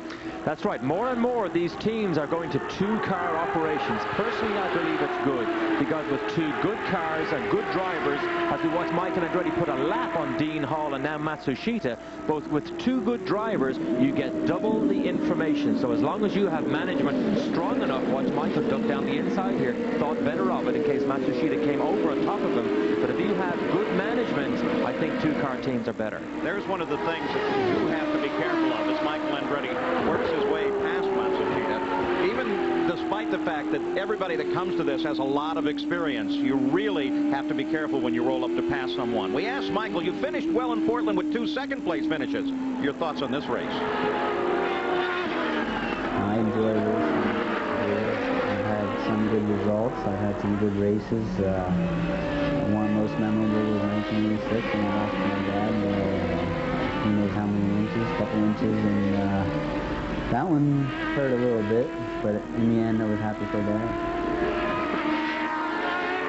Michael Andretti, is he on his way to a victory here? 62 laps are complete. The report out of the pits now is that we are probably, look at him come over that corner. He really is using it. We talk about how high those curves are. Michael's using them to his advantage. Well, that's right. In fact, that curve there that we saw him drive over, that's about the only one of the track here that you can ride up over the top of it. There is a smooth top on that curve, and we see lots of black tire marks across, and most of the drivers do use it to make that S, which is 4th gear and very fast, just that little bit faster. The interval there, you saw it between 1st and 2nd. Michael Andretti back to Mario. We look again. There comes Michael through. There is Mario. 1.7 seconds separate the two. Michael Andretti is still the leader. Pit stops are expected in just about 7 laps, and if everything goes on the game plan, that should be the last stop of the race. So Michael Andretti leads. Mario is 2nd, then Sullivan, Allenser Jr., and Eddie Cheever. We'll be back. We put our Firestone Firehawk GTX to the test, and won. The H-rated Firestone Firehawk GTX all-season performance radio, head-to-head against Goodyear, Goodrich, and General. It beat them all. Firestone, tires that meet the test. I'm beat. So's the competition. The Firestone Firehawk GTX, backed by a 40,000-mile limited treadwear warranty. See it at your Firestone retailer today. How fast and portable are Wagner's new cordless power painting systems? Just watch. The new cordless power roller automatically pumps paint to cover quickly and easily, with no runs or drips. The new cordless power brush is perfect for trimming any job, big or small. There's no better way to finish a job with flying colors. Anywhere. Cordless power painting from Wagner. Not just a whole lot faster, a whole lot better. We tested STP oil treatment under the worst possible conditions. In the taxi cabs in New York City. The result? Engine lift to wear was reduced by up to 50%. And now there's an STP for your newer car, too. Treacherous turns at high speeds make it one of the most dangerous courses on the Formula One circuit. Find out who has the guts to get the glory at the Grand Prix of Mexico. Sunday at midnight Eastern on ESPN. We're back at the Budweiser G.I. Joe's 200. Michael Andretti is still the leader of the race. The number 9 car is, of course, the Granatelli Tune-Up Master car. Vince Granatelli, the owner of this, one of the Buick-powered machines. Didier Tays, a former ARS champion, really trying to make a name for himself and doing a pretty good job of it. He runs in 9th place right now. He is doing a good job. He doesn't make many mistakes. We saw in Detroit at the last race, there was a fire when he had to jump out of the car and sprained his ankle. But He has got the Buick here, and there is a disadvantage. It's not as powerful as the other Cosworth cars or Chevrolet. But Didier is still showing that he himself, as a driver, has the talent to get the job done. We close down on the pit stops now. They should only be, in fact, a few laps away. There's Danny Sullivan closing up with the number 7 car just behind Taze. Sullivan is the 3rd place competitor right now. There is Rick Mears running back in 6th place. And just behind him, of course, remains Ari Leindyke in the Domino's Pizza car, trying to catch Mears, trying to gain some of his repute back. He has not done well since the Indianapolis 500. Here's Jerry Punch. Canadian rookie Scott Goodyear has had a litany of trouble today, Paul. And Scott, we told everyone about the problems you were having with steering, but that's not what put you out. No, well, it's unfortunate to break our good string. We've had 5 races this far and 5 finishes and 4 top 10s with the Mackenzie Lowell. I've been very pleased, and the group's done a great job for me. But unfortunately, part of the way through the race today, the steering started to get very heavy. I tried to work with it as best as I could, and then I just wanted to make sure I wasn't in a dangerous position out there and endangering other people. We came in, checked it, went back out, and we still started to have the same problem. Came in and hopefully repaired it, and now we seem to have a motor that was been misfiring a little bit all day, and unfortunately, I think we lost the motor in the Mackenzie car. Tough break for Scott Goodyear. Paul? Tell you what, he's going to be good as well. He's really very, very smooth here in his rookie year in the Indy car. There's Rick Mears, Ari Leindyke just behind. The battle is for 6th place. It is. Leindyke looks to be closing just ever so slightly on Mears. I'm not sure he's that much faster, but it may come down to pit stops, which should be coming up soon, and the Penske people would try and get Rick out and gain some track time. Pit stop, you've already suggested, can just be fraught with all kinds of trouble. Almost anything can go wrong. You can overbrake going into the pit. You can kill the engine. Something can go wrong in the stop. There's a car off the course. Looks like Tony Bettenhausen. The continuation of his bad day. A.J. Foyt looks as if he's running slowly, but Tony Bettenhausen was actually disqualified on the first day for not having a reverse gear in that car. Now, nobody ever uses reverse gear. He may, in fact, want to use it right here, but it is a regulation. You must have it in the gearbox. Hence, he was disqualified. He was allowed to start, but he was a promoter's option. Actually, reverse makes pretty good sense on a road course. If you just spin off and you still have the engine going and can use it to get around and get back on, you don't have to expose those corner workers to anything. In the exact situation we see right here, but it looks as if, in fact, the engine is stalled because I don't see any movement whatsoever there. Sometimes you ask, well, why can't they just push it and bump it and get going? And sometimes you can, but the reality is that that engine now is so hot that as soon as it stalls, the fuel begins to percolate in the fuel lines, air gets in there, and it makes it really tough to get it restarted. Very tough. Of course, the good thing about CART, they usually bring out a tow truck, which makes it a lot easier because the speed is higher. But Tony Bettenhausen is in trouble right now. All right, so out in front, it is Michael Andretti who leads this race. He is chased by his father. Pit stops anticipated momentarily. We'll be back.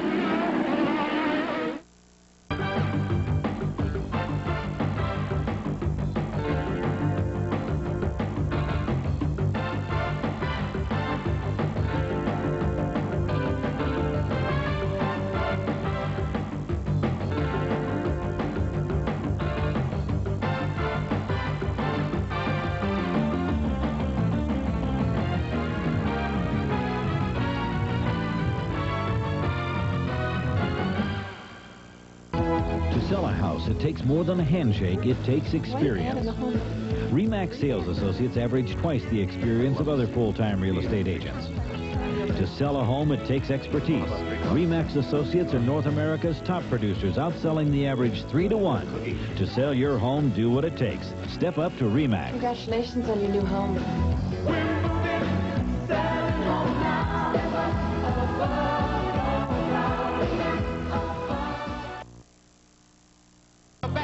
Can't be beat with baseball 4 nights a week. Major League under the lights, ESPN baseball tonight. Tuesday, Friday, doubleheader. Wednesday, ain't nothing better. Catch it Sunday, watch the fun. Sunday night, our home run. The Dodgers face the Reds on Sunday Night Baseball, live at 8 Eastern on ESPN. Baseball tonight. Pit stops just beginning here at Portland as Danny Sullivan dropped out of 4th place and into the pits. The Penske crew going to work on that car and sending it back into the action. That is the first pit stop that we have seen in this sequence. And it came on Sullivan's 69th lap. So perhaps a little bit early for Sullivan, but still with the long yellow flag situation in the window. As we take a look at the leader once again, Michael Andretti, who stays out on the circuit. This immediately tells us that Michael Andretti is getting better fuel mileage because he is able to run longer between pit stops than Sullivan. Michael Andretti chased by his father. There he is. The interval back to second place as we look at both cars come through the chicane. Quite a domination by the Newman Haas team here. Michael in particular is just on a roll right now. Al Unser Jr. in the pits. This is his 112th consecutive IndyCar race. A tremendous and enviable record. As the Gallus-Craco crew working on the Valvoline car, everything looks routine. They wave him out. His stop is made, and Al Unser Jr. heads back to the fight. Ari Lyondike and Pancho Carter both heading into the pits as well. We had a great shot of Al Unser Jr. from this camera right here having a drink when he stopped. His crewman throws him a drink, a little bit of refreshment to go with that air tube that he has down in there, makes him feel better, and away he goes. And that is, you think, well, it's just a gulp of some sort of cold water. That makes a world of difference because this is a sport that requires so much concentration. Jerry Punch, as the leader comes in. The Newman Haas crew going to work on the lead car. Michael Andretti, the young driver, trying to hold on. 4 tires on, fuel in the car. Kenny Seawick has the bin and air jack. They're trying to get every drop of fuel. Trevor Weston holds the fuel line in place. To the very last moment, they have got a flashback off the jacks. The car down at stall. Now it refires. Now, yes, it's fired. He's down and away. Just under 17 seconds. Paul, you mentioned earlier on about when a car stalls, it's so hard to get it out, to get it refired. It's also difficult, as we saw right here, to exit the pits because remember, you're going from a standstill. We saw Michael stall in Detroit as we watch A.J. Foyt. Now he almost did it right here again, leading the race again. But I'll tell you, a lot of people think, well, no problem at all as we take a look at A.J. Foyt. He gets a drink of water as well and tries some hand signals to Phil Casey, his crew chief. AJ still runs the pits, even if he's in the car, still tells everybody with his hands, and if we could hear, I'm sure with his voice, exactly what he wants done. Mario Andretti comes in. Here's Jerry Punch again. Crew working on the Mario Andretti car. Carl Dean, the left front tire in place. Don Hubble, the left rear. Right front from John Simmons. And Dave Hoffpower, the right rear. Adding fuel to the car. John TZ, the vent and air. Of course, their engineer, Colin Duff. Servicing the Newman Haas. Lola, and the fuel line is intact. He pulls away. And it is going to be a race as Mario Andretti comes out of the pits. It's Michael on the main straightaway. There, the two of them are going to come out side by side. This is going to be a battle. That's Mario that slides into the lead. He keeps the lead away from Michael. Absolutely. I'm going to look at this. Michael down the inside. Michael comes by his father, surprises him, I think, as he darts to the inside. Mario still coming up to speed just a bit. That's right. One of the reasons Michael can do that, he's already done a full lap, and he's warmed those tires. We mentioned cold tires earlier on. That's the reason Michael got the slingshot out of the chicane, and now he's back in first place again. Okay, Dad, are you going to stand for that now, or are you going to let your son pull that one on you? I think we're going to have a great fight here now. Andretti out in front, still at an average speed well above the race record set last year. We're now at 108.7 miles an hour. Emerson Fittipaldi holds the race record at 103.9. That actually surprised me a little bit. I mean, the cold tires are one thing, but the pass was actually made slightly faster than even I anticipated. Didier Tays rolls to a stop on the course. The Granatelli car, number 9. Is he out of fuel? May just have stretched it a little too far. Did they read the numbers properly, or did he just stretch it too far? Probably shouldn't speculate, but Didier Tays has to be terribly disappointed at this moment. With luck, he will get a tow and get the car back in. He's a long, long way from that pit lane, so even if he does get a tow, look at Bobby Rahal. Look at Rahal all over Mario right now. Didier Tays was running in 10th place before the car slowed on the race course. There is Tays just ahead as the leader comes around. He will lose a lot of laps right here. Now he's in actually a dangerous position right on the apex of that last right-hander. On board now, Al Unser Jr., who rides in 4th place. He's made his final stop as well. But many of the crews are already reporting, boy, look at this. Sullivan is is in there, and his teammate Fittipaldi as well. Fittipaldi still working his way up through the field. After falling well to the back, Fittipaldi is running in 12th. Danny Sullivan runs in 5th place. We mentioned earlier on the pit stops might be critical to this battle between Junior and Sullivan, and in fact it has happened during the pit stops. Whatever happens, somebody lost time, but Junior is out and running ahead of Sullivan. It was mentioned earlier that because his telemetry is out and because his dash is out, that Fittipaldi is using the car in front of him as a pacemaker. Well, in this case, the car physically in front of him now is his own teammate in a virtually identical car. Right, Danny Sullivan in the number 7 machine. So Danny Sullivan rides in 5th place. The leader is Michael, who forced his way past his father just a moment ago. Rick Mears, with the stops, comes up into 3rd place. Al Unser Jr. is 4th. 75 laps are complete. We'll be back. There has always been a close relationship between the Alfa Romeos we race and those we sell.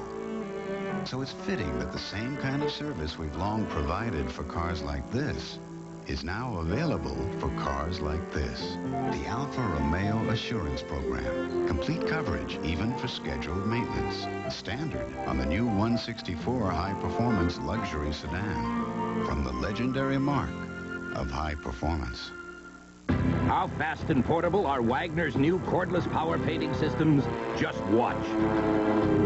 The new cordless power roller automatically pumps paint to cover quickly and easily, with no runs or drips. The new cordless power brush is perfect for trimming any job, big or small. There's no better way to finish a job with flying colors. Anywhere. Cordless power painting from Wagner. Not just a whole lot faster, a whole lot better. With 76 laps complete, Eddie Cheever in the number 15 Target car rolls to the edge of the course, and Eddie Cheever climbs out. We thought that at first it might be another fuel problem, but the fact he's out means more than that. I think the fact that he pulled right off the track, if it was just fuel, I'm sure he would have known to stay on the track and get a tow back to the pits. Didier Thays, we saw him earlier on, must have got up and running, but Eddie Cheever looks like it's more than fuel.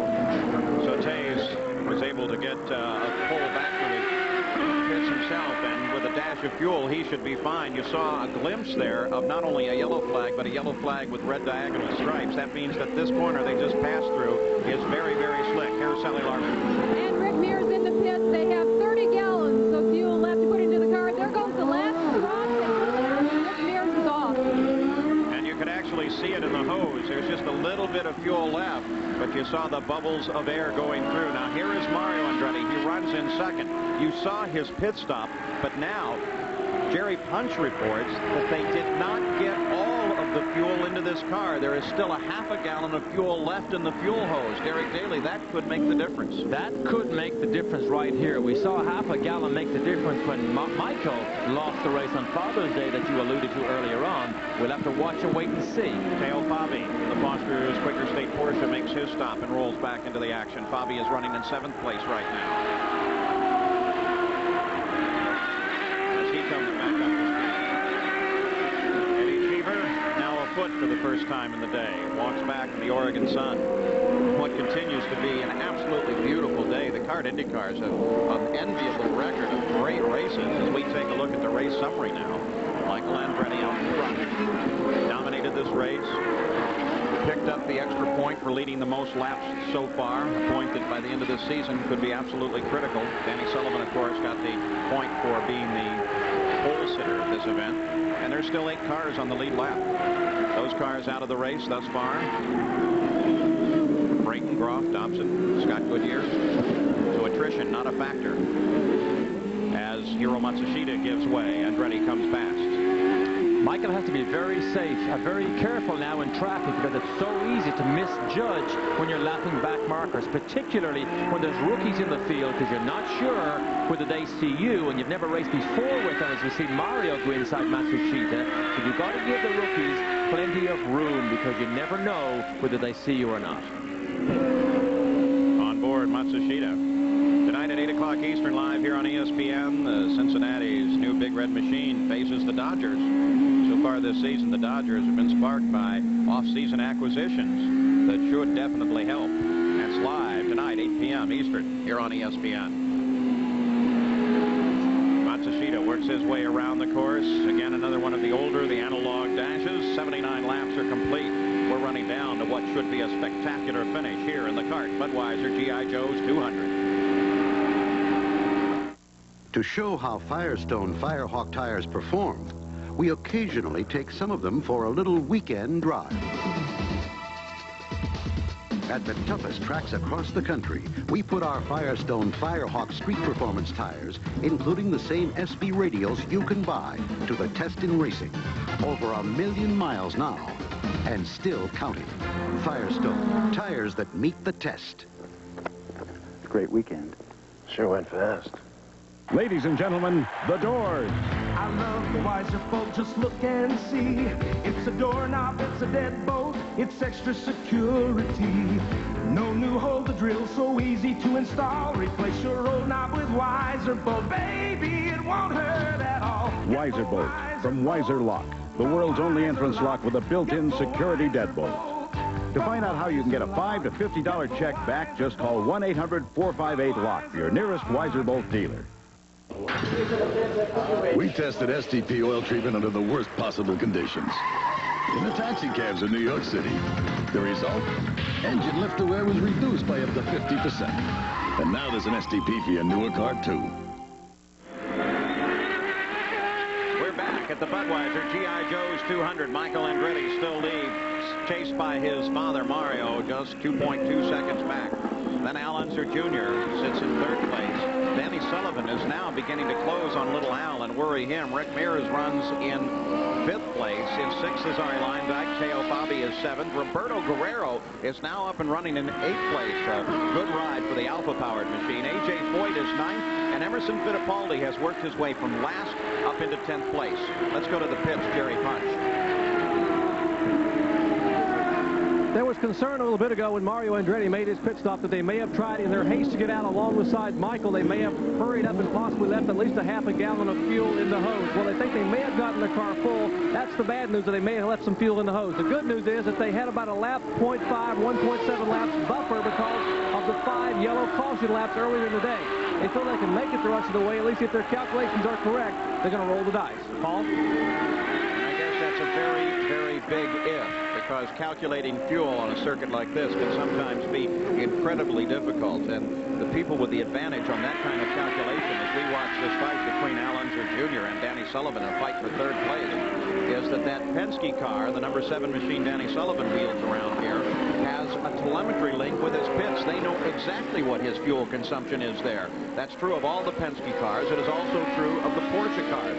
It is not true of Mario and Michael Andretti. They have to take the information they got in the last stop, calculate on it, and use it there. Okay, the Penske situation is interesting. They have kept Sullivan's hands tied all afternoon. Now we see him close right up on the back of Al Jr. Perhaps they're letting Danny run a little bit harder because we're closing in on the closing stages of this race. On board with Al Unser Jr. as you watch him now working his way around in third place on this track. And the way his wife, Shelley, is running a telephone answering service now to keep people in touch with the Indy cars. Al Unser Jr. being worried by Danny Sullivan, who is just behind closing. And I think Sullivan is now picking the pace up and racing just as hard as he can. I think he is. He's having to look down the inside of Junior there, telling him, I'm right here, you better watch yourself. But it looks to me, or it looks to us, as if Sullivan is pushing the pace a little bit more right now. It's a beautiful blue sky overhead, but Al has no time to appreciate the scenery. The only scenery he can see is sitting in those rearview mirrors, and that happens to be full of Danny Sullivan. That's right. We got a good shot there of Al Unser Jr. inside the car on his right elbow. He has an elbow pad on there, very much like the pad the skateboarders use. That gives you an idea how you can bang yourself around the inside of this car and do injury unless you got it. You see it on the right arm there, the little blue pad, like an elbow pad, to protect his arm from all this vibration and corrections. He also has one on his left arm there. See the way it rubs up against the side of the cockpit when he makes all those corrections? Self-preservation right there. Anybody who says this is not a physical sport, just take a look at the kind of protection they do wear. Here comes Danny Sullivan on the pit straight once again. The fight is for third place. Al Unser Jr. is there. There's Shelley Unser. She watches in the pits, trying to keep track of her car, her husband, and hoping that before this is over, she can make the run down the pit road and go up in victory lane. That's Sandy Andretti right there. Her husband leads this race, but she is always apprehensive. You don't get a lot of reaction out of Sandy until the checkered flag flies. saw last week, she really lets go. It's never over till it's over. Isn't that the saying? When that checkered flag, because it's so many times, there's a lot of action on the last lap. Tried but true, and tested often here. The fight continues for third place. Look at Sullivan, has a look down the inside again, reminds Al Jr. all the time, I'm right here, I'm right here, I'm going to take advantage if I can. Al Jr., though, is so good at keeping his line and is one of the hardest drivers to pass because he maintains his line, and a good line all the time. And it is difficult to pass here, despite its width. There's not a whole lot of opportunity to pass someone under braking. It's very difficult. Well, that's right. We see the classic situation there at the chicane. You must chop down to the apex. Right here, you must chop down. Two cars cannot fill that one small space. That's why it's so difficult. So Michael Andretti runs in the lead. Mario Andretti is in second. Al Unser Jr. third. Danny Sullivan fourth. 85 laps are now complete. We'll be right back.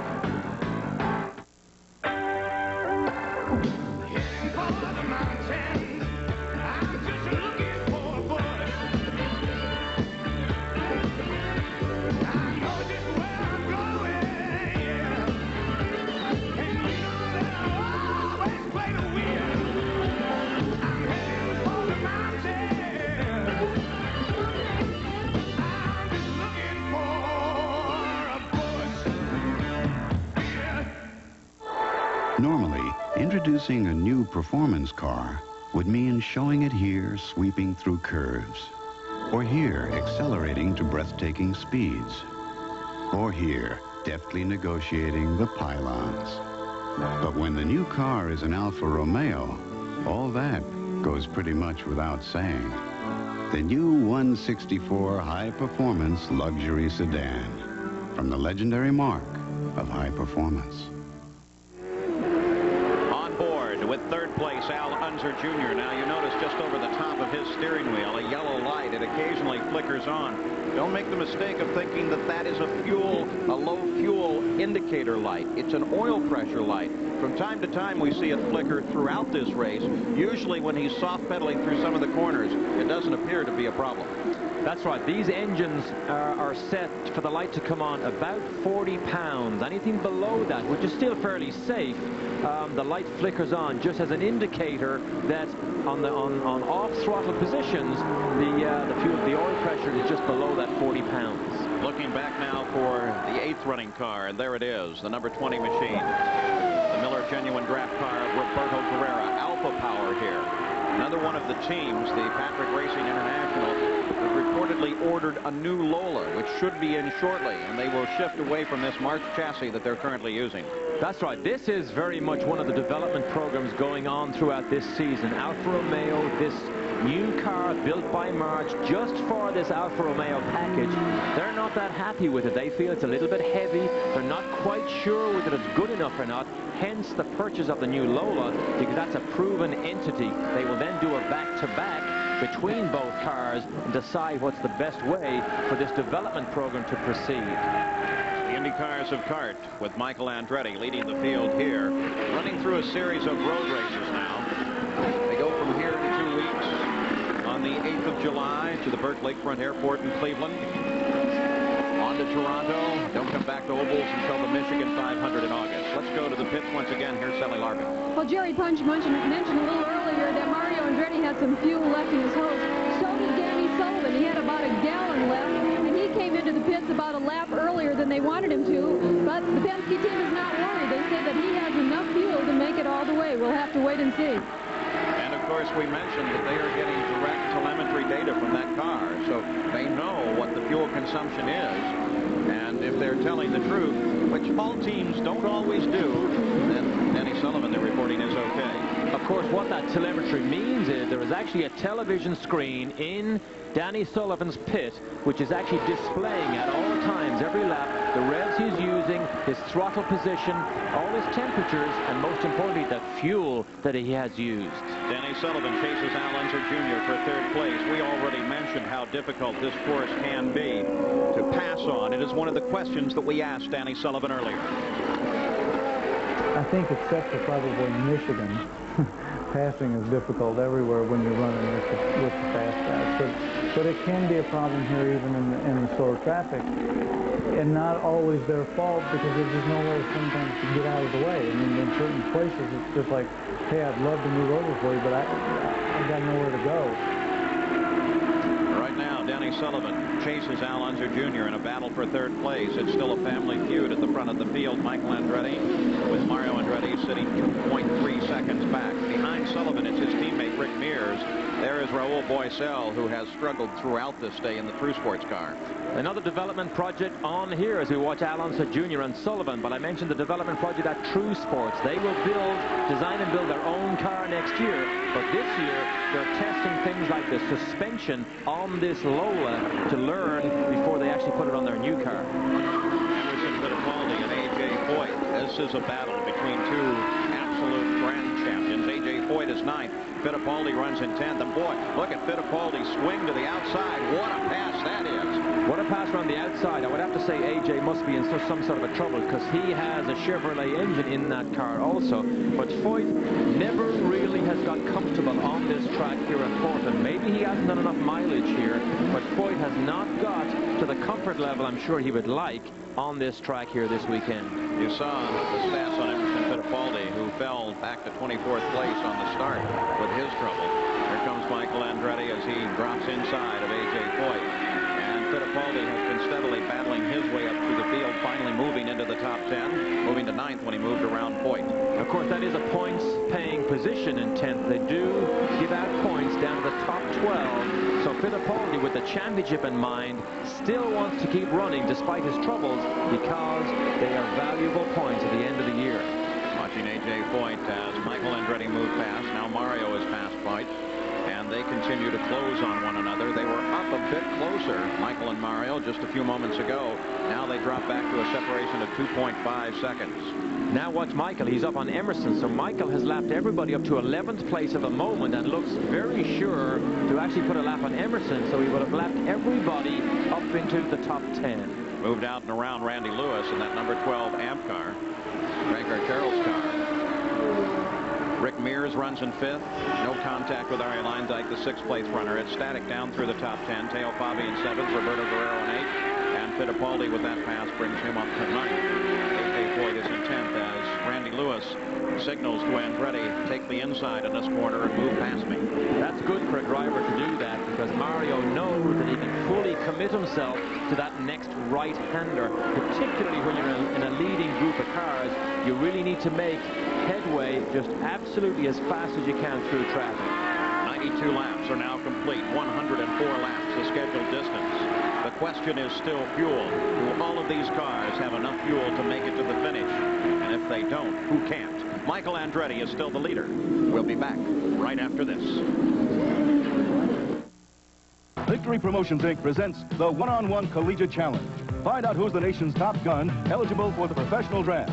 Live exclusively on pay-per-view television, Monday, June 25th, 9 p.m. Eastern. Scheduled to compete for $150,000 in prize money are 4 first-team All-Americas in an elite field of 8, plus a $50,000 winner-take-all vertical dunk competition with a chance at a Guinness record. To order, pull your cable system now. To sell a house, it takes more than a handshake, it takes experience. RE/MAX sales associates average twice the experience of other full-time real estate agents. To sell a home, it takes expertise. RE/MAX associates are North America's top producers, outselling the average 3 to 1. To sell your home, do what it takes. Step up to RE/MAX. Congratulations on your new home.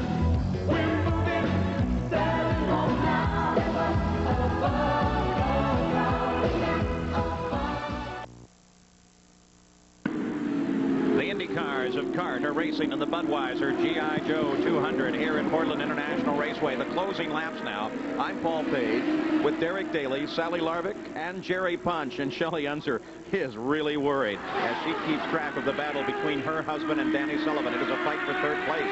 And there they are, the Valvoline car out in third place at the moment with Sullivan in that number 7 machine sitting just behind him. Michael and Mario Andretti are out in front. They're just about 6 seconds ahead of these two cars. But, Derek, the gap is beginning to close between first and second, and that battle for third and fourth. There's Pancho Carter in the number 29, the Hardee's cars. He works his way around this track. Good to see Tony Bettenhausen, the Amex coal car, got running again. So obviously he got hooked up behind a tow vehicle and did fire that car up again. Pancho Carter, probably the oval track expert. I'm sure he wouldn't mind me saying that to him. Adapting well here to road course, but Pancho Carter, his best finish, as you can see there, was 9th in 1989. Running 11th right now. What I was trying to suggest was as Sullivan and Al battle, they're coming further forward, beginning to catch first and second. Is perhaps in the Newman-Haas team there's some sort of tactic being played where they're slowing down and letting this battle catch up? Well, that's a good question. Not necessarily slowing down to let this battle catch up, but maybe deciding among themselves, hey, we've raced the whole race. Mario, I have not been able to pass Michael, or Michael is able to stay in the lead. Let's just leave status quo as it is, but make sure we don't run ourselves out of fuel. We'll back off slowly to protect our lead, but not necessarily to actually get third and fourth place. Now, here's the man here who actually would call that decision. Carl Haas, one of the co-owners of Newman-Haas Racing. And he is keeping track of the progress in both these cars. And you wonder, in Formula One years ago, there used to be quite a bit of team play. Not so much anymore. It's never been prevalent in the Indy cars, but Carl Haas institute that kind of action here today and say you guys will follow orders, say, into the last lap, the last couple of laps, or follow them all the way. Of course, you can give orders. Whether competitive drivers would heed the orders or not is another question. I bet Derek Daly might have a little radio problem if somebody said, why don't you lift and let your teammate pass there? Isn't it amazing when your radio doesn't work at the critical time? Absolutely. Michael Andretti leads his father now by 2.2 seconds. It's maintained that interval for the most part as Matsushita waves Andretti around. That was good because Mario lost a little bit of time. There is the battle for third. Coming to you, there it is, Al Unser and Danny Sullivan as they close down that much more. In fact, they pulled it about a second and a half off the interval between first and second. That's right. We have the top 4 cars all on the back straight at the same time. So this battle for the first 4 places is now becoming heated.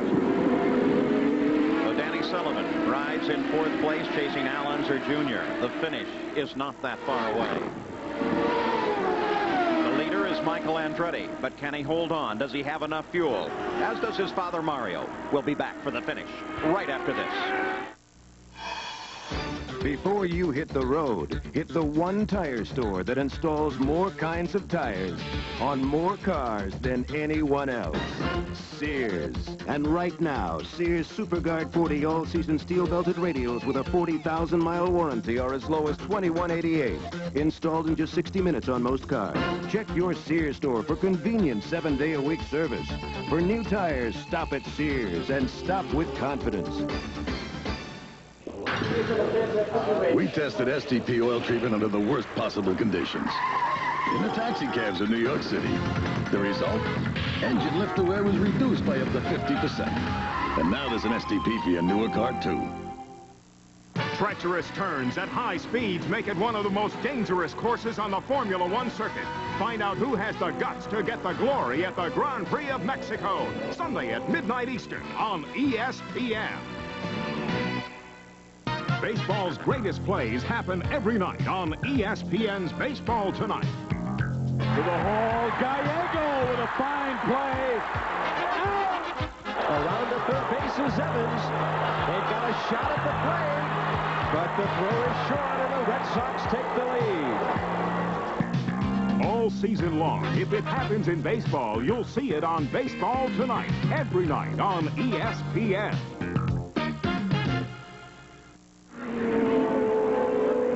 Hemmelgarn's car, Buddy Lazier at the wheel. Number 71 runs in 14th place. Buddy, the son of Bob Lazier, who was an IndyCar racer in his own right, doing a nice job here his rookie year in the IndyCars. Came away from the AIS series, which is the American IndyCar series, where he was very successful and having a bit of a struggle trying to make his name here. But then again, sometimes you have to take the hard road. But Buddy Lazier having a good race here this afternoon. So in the closing laps now, Michael Andretti is the leader. Mario Andretti has fallen back just a bit in his continual pursuit of his son. You saw Michael come through. There is his father, Mario. The top of the battle, the battle for third and fourth is closing down that much faster. Absolutely. Mario is dropping back into the clutches of Al Unser Jr. and Danny Sullivan. It's absolutely right there. Michael looks clear, but this is Mario being caught by Al Jr. and Danny Sullivan. All right, there's Mario Andretti. Tony Bentonhausen not a factor here. There's Mario. I wonder, we talked about tactics. Did they perhaps say one of you cars can go for it and the other ought to lay back in case there isn't enough fuel? I don't know. Maybe Mario made his mind up. Hey, I can't pass Michael. I'm going to protect my second place. Now look at Lyondike. He's made a pass on the Porsche there, being driven by Teo Fabi. Ari Lyondike moves around, picks up 6th place with that pass. Good little maneuver here in the closing act of this race. A lot of traffic here. A lot of traffic. Al Unser Jr. running in 3rd. Danny Sullivan just behind him. The scene is set for what could be a spectacular finish here. A very uncertain run at the moment, but everyone seems to be pacing themselves to the end. The question is, does anyone have enough fuel to make it?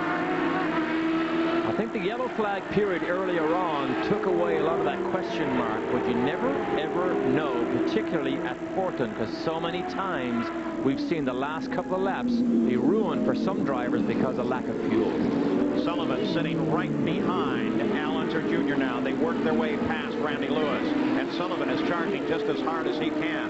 There's Sandy Andretti. Her husband leads this race. Shelley Unser trying to cheer little Al on. She sees that Danny is sitting right behind him. They both try to the inside of the Porsche.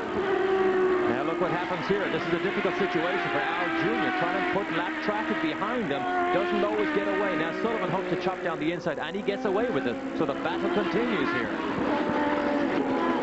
Al Unser Jr. and Danny Sullivan continue to fight at one another. Mario and Michael Andretti are not in contact at this moment. 4.5 seconds separate 1st and 2nd. But fuel, the question here, a question to Michael Andretti, in fact. We asked him before the race, are you worried about fuel here? Are you worried about fuel being a problem at Portland? I think it's a real shame. I mean, I don't think people pay to watch fuel economy. They pay to watch racing. And I just hope it doesn't become an issue like it has in some of the other races this year. And I think that's one rule that needs to be changed. I think it's an old rule that was in there back in the 70s, and they didn't have the pop-off valve to regulate the speeds for the races. And I don't think we need something like that today. Michael Andretti not only thinking that they don't need it, hoping now desperately that they don't have that problem. He has had it in the past. Nail-biting time as the last 2 or 3 laps come up here. Nail-biting because he has led all day long, totally dominated. But now he looks at everything on his gauge to see is there any alarm flashing, or can he make it through to the end? Michael Andretti has completed 102 laps, 104 laps, the scheduled distance.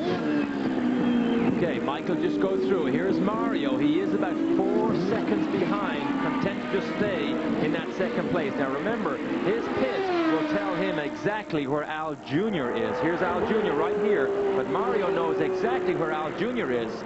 White flag comes out. 1 more lap to go for Michael Andretti as he works his way through the chicane. Can he hold on? Is there enough fuel on board?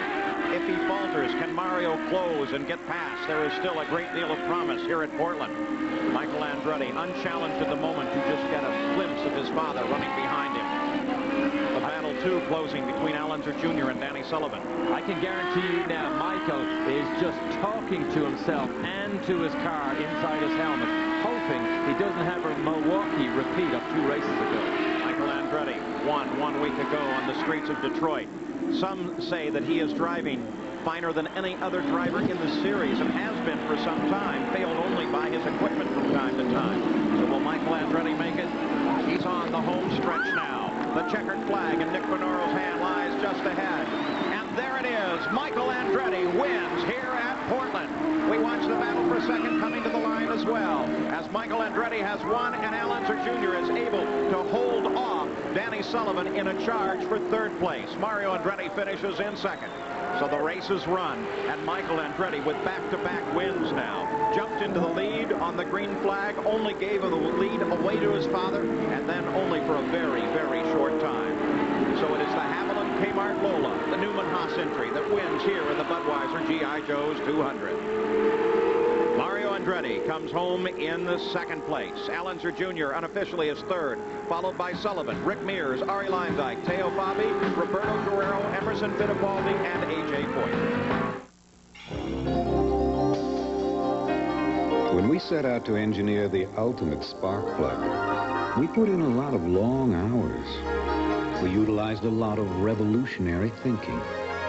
And all the while, our competition thought we were just shooting for the moon. Unfortunately for them, we shot a bit higher than that. Bosch Platinum, the ultimate spark plug. To locate a Bosch retailer or service outlet, call 1-800-882-8101. Before you hit the road, hit the one tire store that installs more kinds of tires on more cars than anyone else. Sears. And right now, Sears SuperGuard 40 all-season steel-belted radials with a 40,000-mile warranty are as low as $21.88. Installed in just 60 minutes on most cars. Check your Sears store for convenient 7-day-a-week service. For new tires, stop at Sears and stop with confidence.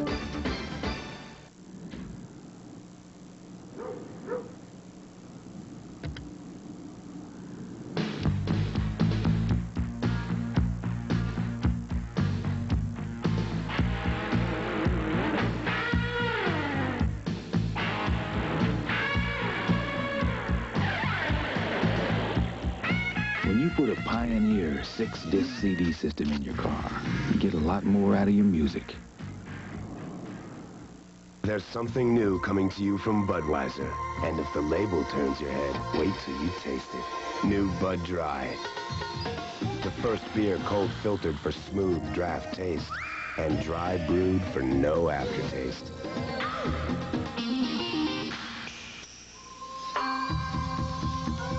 So if you're looking for smooth taste with no aftertaste,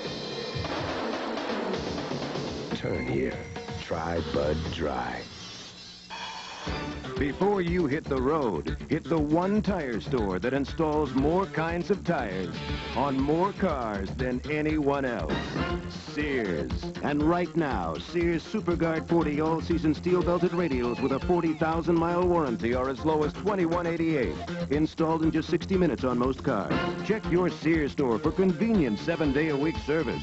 For new tires, stop at Sears and stop with confidence.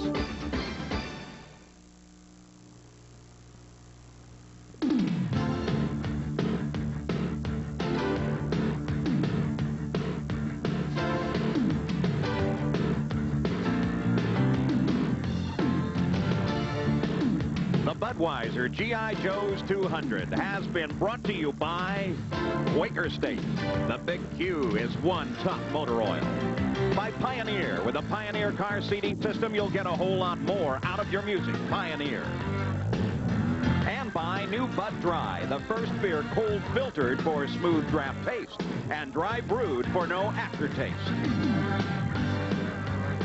Well, Michael Andretti has picked up the win. This Sears Road Handler Winner Circle interview is brought to you by Road Handler Treadlock Radials at Sears. Tough tires you can trust. Here's Jerry Punch. Well, Dad Mario comes down and congratulates his son on another outstanding effort here in Victory Lane. And, Michael, that had to mean a lot, Dad coming down and giving you the hug. Congratulations on an outstanding effort. Thank you. It just shows what a great team we have here in the Kmart Haviland team, having this 1-2 finish. It's just the car ran flawless all day. Pit stops were great. Couldn't have had a better day. Were you concerned at all about the fuel? No, we were looking good. We were looking good right from the start. We were really conserving it, short shifting and the whole bit. And, you know, I think everybody was in the same boat, so that's why we didn't have that pressure from everybody else. Let's grab Mario while we have a moment here. Mario, step in here if you would. Mario, there had to be a little bit of concern in your pits about some fuel. Was that why you dropped back a little bit toward the end? Well, no, not really. It just that I was catching traffic, I think, a little bit wrong. And you know, this kid just wasn't going to give me a break, that's all. He just kept so much, his car was perfect, his drive was perfect, and mine was perfect. And it was just a matter of, you know, waiting for a mistake, which obviously never happened. But it's one of those, I think we had a real hard go right from the beginning, and I'm just very happy with this outcome. He learned from one of the best. The Andretti's here, 1-2 at Portland. Well, a dad can't get any kind of respect anymore. Michael Andretti finally wins it here at Portland, and at a record pace, breaking Emerson Fittipaldi's record by over 6 miles an hour at 110.6 miles an hour. The unofficial final standings. And with this, Michael Andretti takes a step forward in the point standings. He's really going to move up into 4th place now, sending Ray Hall back into the 5th position in the PPG IndyCar World Series battle. And Al Unser Jr. in the points now moves up into the top place. He has 82 points over Rick Mears with 79. From what we've seen in the last 2 races, it looks like Michael Andretti may be about to make the strongest run yet this season in a bid to win the championship. And I would say about time. So Michael Andretti wins it at Portland. This is Paul Page for Derek Daly, Sally Larvick, and Jerry Punch. Thanks for joining us. We'll see you in 2 weeks at Cleveland.